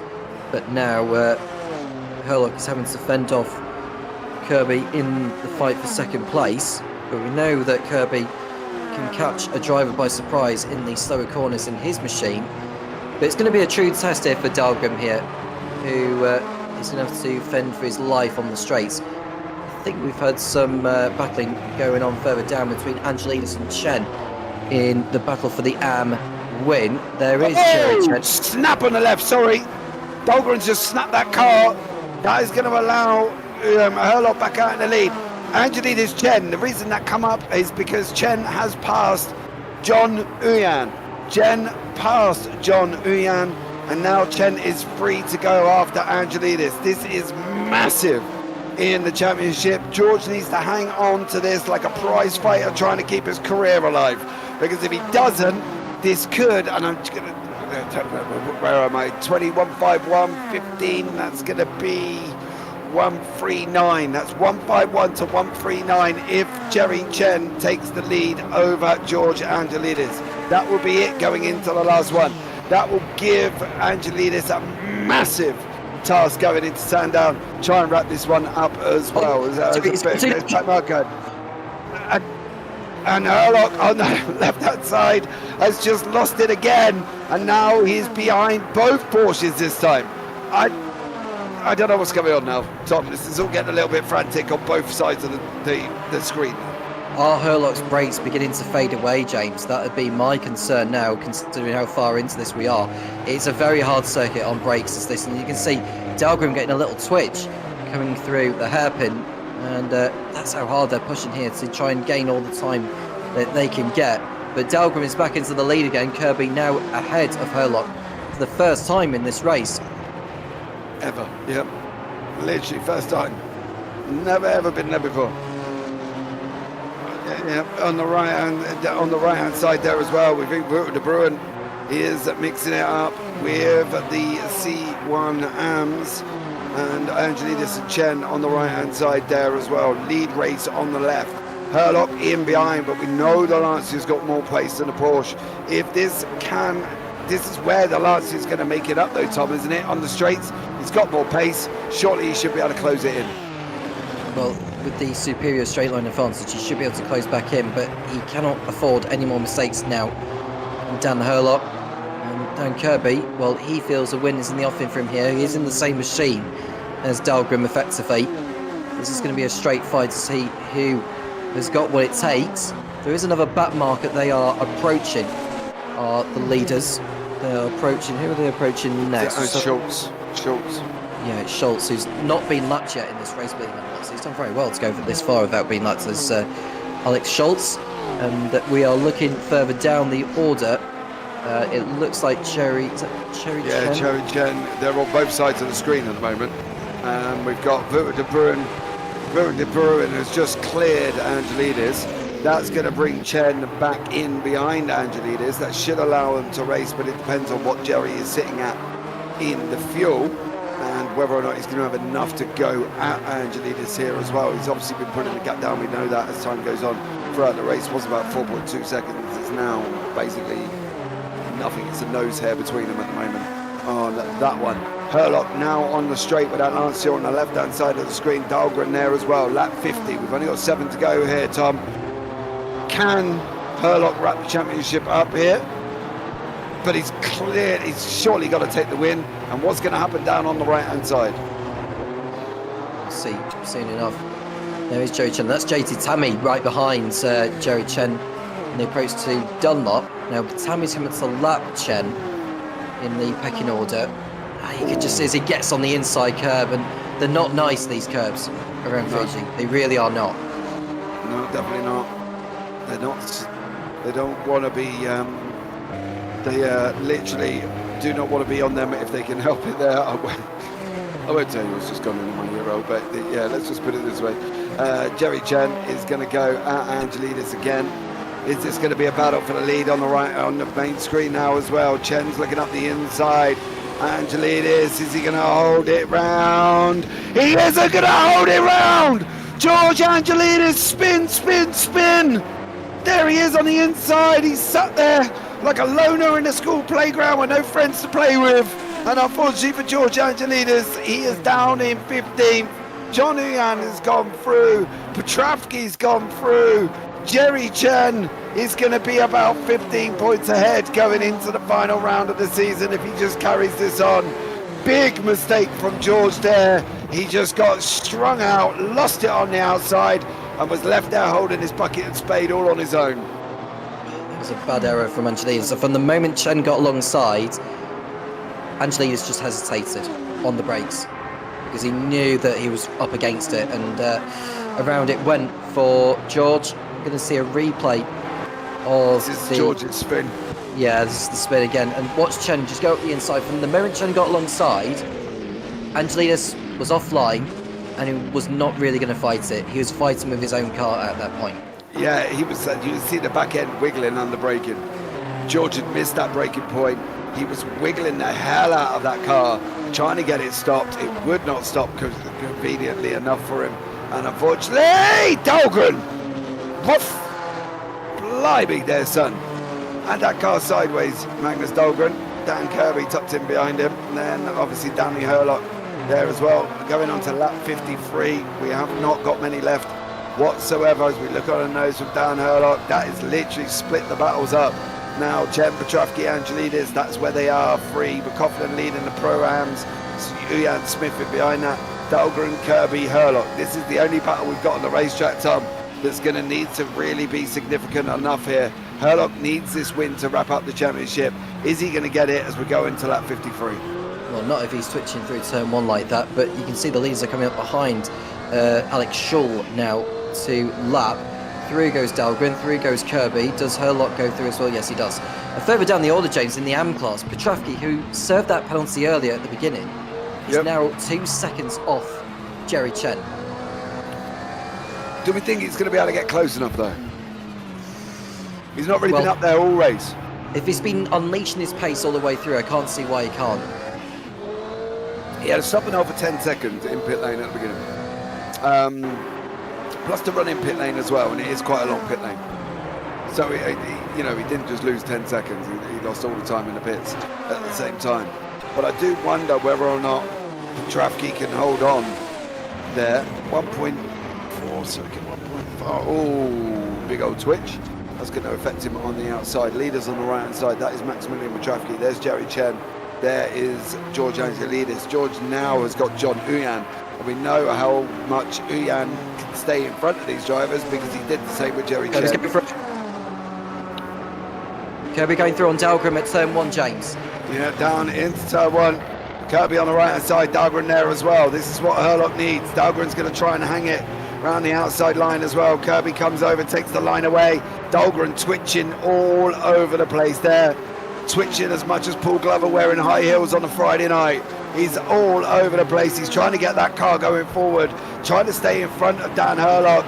Dahlgren is trying as much as possible to stay with Kirby, to stay in front of Hurlock there as well. But Dahlgren, Kirby again!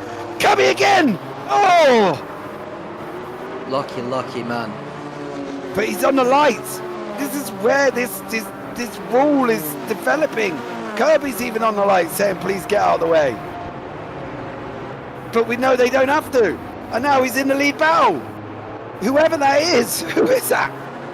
Is it Uyan? No, it's not. Uyan's on the bottom right. I don't know who that. Yeah, Kruger. There as well. So this is where it all goes out the window because even the drivers are on the lights flashing. Now Kirby's got an escape 1.9 seconds up the road, all because of the back marker just affected the old race by being in the way going into Dunlop. Wonderful. We've got 3 laps to go here. Kirby now leads the race. He's got a cushion here, so he may decide to just back off a little bit to save a little bit of fuel if he's tight on that. And now he's got Dahlgren and Hurlock. He'll be closing them in again. This is going to be a photo finish to the flag.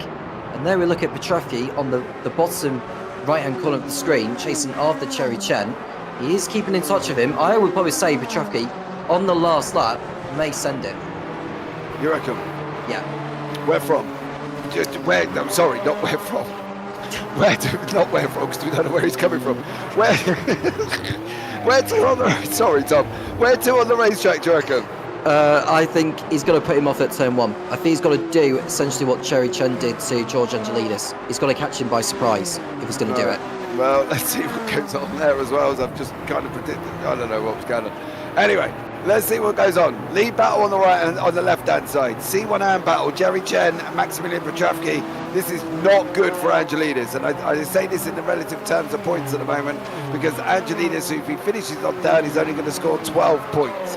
12 points to Jerry Chen's 20. So Chen will go on 131. Angelidis will barely get to 136. Maximilian Petrovsky is DNF'd. I'm going to presume that is a connection issue. He has just got and sparked straight back to pit lane. That is unlucky. That is guttering for him. He had a chance to jump Peter Meyer in the standards as well here. And unfortunately, it does look like it's all done and dusted. That is a hardship for Maximilian Petrovsky, Tom.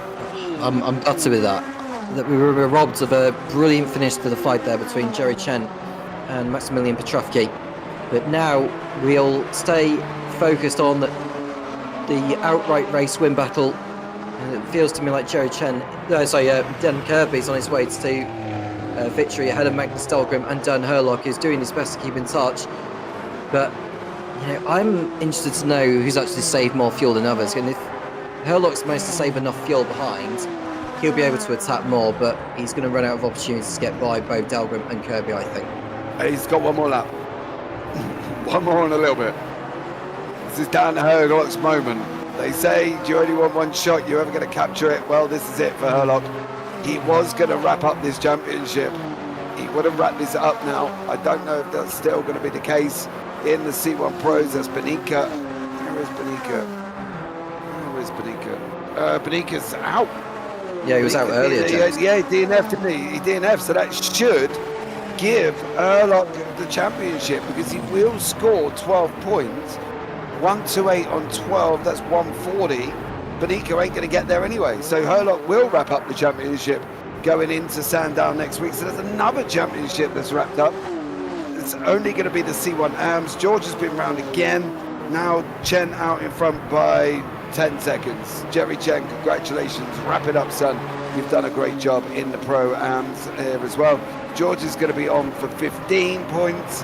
He will go on to 139. Jerry Chen will be on 151. It is looking like Chen will wrap it up at Sandown next week as well. Team stand-ons is going to be an interesting one.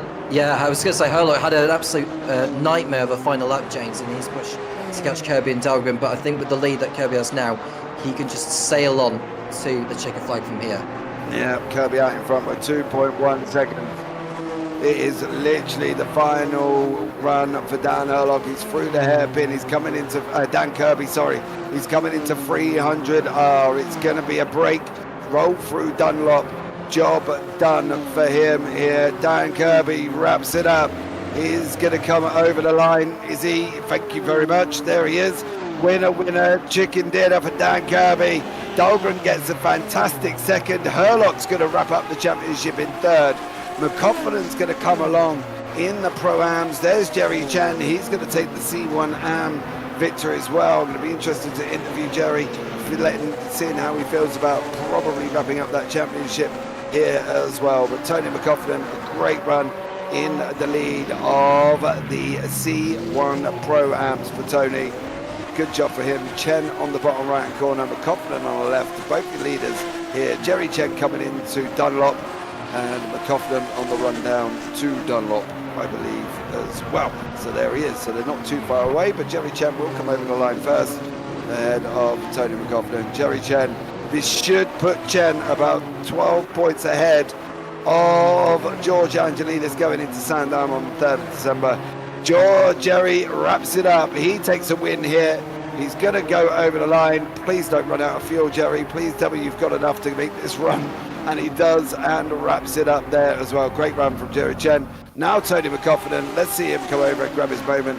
And over the line goes Tony as well. Great job from Tony McCoffin. Didn't really end up in that fight that he wanted with Ross Smith.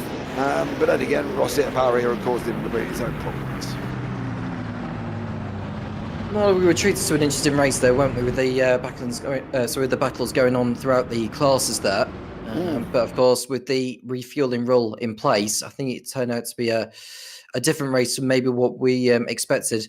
But now that everyone is over the line, I'll let you run down on the official results. Yeah, let's see here as well. Let's have a look at the results.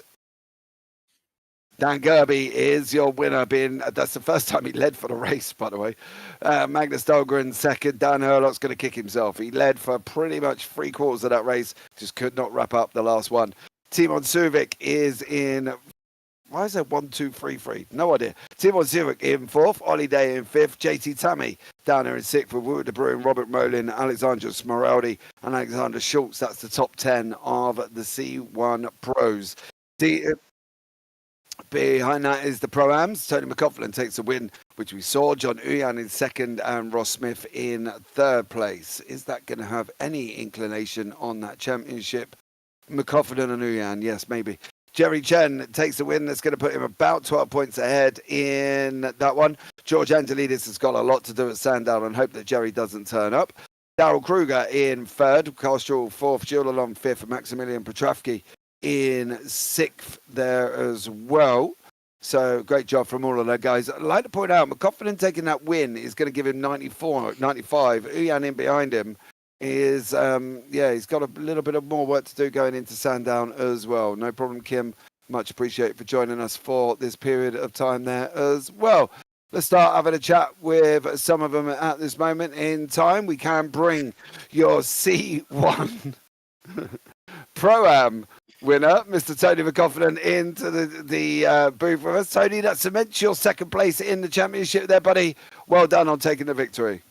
Hello, and thank you. Yeah, I'm quite happy with it. So far, every race I've finished in that class, I won. Sadly, I had to miss a couple races and had a fortunate event in some others. So Ross took the championship, and big congratulations to him for that. Still a bit sad that we didn't get to really fight that championship on track, which is a bit of a shame, but the cars were amazing to drive, and then the track was amazing to drive as well. So really glad with that. Yeah, how tough was it out there on the track?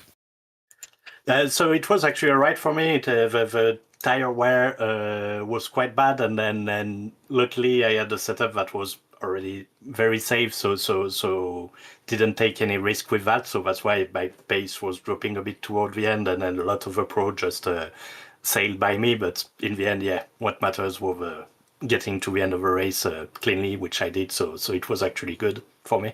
Yeah, absolutely. And you did that one. Well done for you, fella, as well. Anyone you want to shout out as you head into Sandown in second place in the C1 Pro-Ams? Yeah, I would shout out to Russ for winning that championship. Amazing drive from him and the championship. So shout out to him. Yeah, absolutely. Well done there, Tony. Great job there, buddy. I look forward to seeing you at Sandown. Yeah, cheers. Thank you. Bye. But, oh, sorry, Tony. Didn't mean to. Right, let's bring Mr. Jerry Chen into the booth with us. He takes the victory in the C1 AMS. That should, if I've done maths correctly, and please don't quote me, give him about a 12-point lead going into Sandown. That should also allow Brake Pad Racing to be about the same points ahead in the team standings as well. He is your winner for the C1 AMS, Mr. Jerry Chen. Jerry, welcome in, bud. Hey guys, oh, that was intense. Dude, it looked intense. I wasn't even out there. Yeah, I had to trim out the wing on the Porsche just to keep up with George's top speed on the straight. So I had no downforce in the corners, and it was just hanging on by your fingernails in every one of those corners. Like modern day sports car today, Jerry, the Porsche ain't got the pace. It's great in brakes and the cornering, but it's got no straight line speed. So yeah, like those twisty bits in sector 2 and 3, every braking zone, it was just right on the limit of crashing every single lap. Did you sit there and think, oh, why did I pick it? Because you must look at Fuji and go, yeah, need speed. How am I going to do this? Well, I'm a Porsche guy, so I'm always going to drive the Porsche regardless. I understand that, Jerry, but it's like a turtle going along the straight, isn't it? Let's be real about it. Fuji, you need that top end. Yeah, and I don't know if you guys caught him, but John Ewan, who was between me and George, he wanted to let me by, but I could not even get close enough for him to let me by on the straight. In the Jag would just pull away. Yeah, but you did it, dude. You did it. You've taken it. You've given yourself and the team standings a nice little buffer going into Sandown as well. That's not a bad place to be, is it? No, yeah, I've never driven Sandown in any cars in sim racing, so it'll be interesting. But yeah, the little points gap to George now is a little more comfortable. But it was kind of sad that Max disconnected at the end there, because I was very, very tight on fuel, even with being one lap down to Kirby. Max was gonna get me easy. So when he disconnected my rearview mirror, it was like, oh, that kind of sucks. Yeah, that was a little bit guttering. It's going to be on the 6th of December that we're going to go into Sandown, bud, as well. But well done on taking that win. Well done on giving yourself a bit of a buffer. Anyone you want to shout out before we let you go? Yeah, Carl, my teammate, for helping me with the team points. He's been really consistent all year. And everybody at CMS, this season has been awesome fun. So, and thanks you guys for the broadcast. No problem at all there, buddy. Eva as well. Much love. Jerry, take care. See you in a few weeks, buddy. Yep, bye. Right, let's bring in your pro winner, Mr. I don't know why. I'm surprised that he's won, to be honest. Mr. Pro winner, Dan Kirby. Tough race. Never led at all until it mattered over the line. Mr. Dan Kirby there as well. Dan, welcome in, bud. Yeah, no kidding. I was staring at the back of the car the whole freaking race. Literally just staring at the back of poor old of Eva, bringing Dan Herlock there as well, or Magnus Dahlgren, one of them, Dan. Listen, I want to ask you a question. Now, you come into this race, you know, you're not really in the championship, are you? And you know, at the end of the day, that's the situation. How do you approach the race, Dan? When you're not in that championship fight, you're there with the leaders. Do you sit back and think, oh, should I be really getting involved in this? Or think, Nickers will go for the win? Yeah, I mean, I was thinking I'm the one who has nothing to lose, so I'm going to try and race hard, but obviously clean. And I was kind of surprised Herlock was defending so hard too, but I mean, he probably just wants to have a really good race with us too. So we weren't going to like take huge risks and take each other out or something. So it was super close. I think we bumped a couple times, but I think both of us, all of us, had a really good fun time just laying it all out there. All right, listen, I'm going to ask you a controversial question. All right, so prepare yourself for this. Was it frustrating, the fact that there was a back marker that did not remove themselves for about 5 laps? Not for me. No, you nearly ended up taking the lead because of that said back marker. Yeah, I think because we're all like on worn tires and just kind of sticking to our fuel numbers and stuff, our pace was I think it was Ross who was in front of us. It was. Our pace was actually just like solid. He was quick. So I don't think he was really holding us up too much. But Herlock might have something different to think about that. Yeah, I think if I spoke to Dan Herlock, mate, there's a different kettle of red coming out of his mouth than what's just come out of yours. I can tell you that much. I don't know. Listen, I'm going to leave that one up to them lot to sort out as well before I end up getting killed by George once more on that. Dan, are you going to be at Sandown, buddy, in a couple of weeks? I'm not sure. I don't even know what the date is. 6th of December, bud. Maybe. We'll see. Sometimes I work Saturdays, but we're closed the rest of the Saturdays for the year, so maybe I'll be able to make that one too. Oh, man. Well, Dan, listen, congratulations on the win there, buddy, and well done. Anyone you want to shout out before we let you go? It's just the usual, everyone, and Herlock and Dahlgren for that awesome race. That was insane. Yeah, absolutely. Really was. Well done, Dan. Congratulations, buddy. We'll hopefully see you at Sandown. Alrighty, thank you guys. Well, there you go, Tom. 3 happy people. Dan Herlock seems to have a smile on his. Dan Kirby seems to have a smile on his face, regardless. Don't forget, join us in. Oh, blimey, what's that? 6 weeks? 5 weeks time? 5 weeks time as we head to Sandown. Final words from you, Mr. Tom Cairns. We've been treated through an intriguing race that's been decided on fuel saving. Dan Kirby led when it mattered most and came out on top. And congratulations to Cherry Chen and Dan Herlock on wrapping up their respective class cycles. Absolutely. Agreed on that one. I think Jerry Chen's got a battle on his hands going into Sandown, but he has pretty much wrapped it up. Well, thank you to everybody that's joined us in YouTube chat as well. Kim, Virus, and Eddie. Eddie, I love Eddie's sentence. Get him gone. I'm going to presume that was referring to Ross Smith, whether or not that was as well. Right, guys, join us on the 6th of December, when not only does this championship come to an end, we also find out where we're going next season as well. So big announcements. Tune in for that one. I'll be JP. I'm alongside Tom Cairns. And as always, I've had Mr. Paul Glover in my ear. And as, well, take care. Have a great week. And you never know, we might see you on the track sometime. Good night.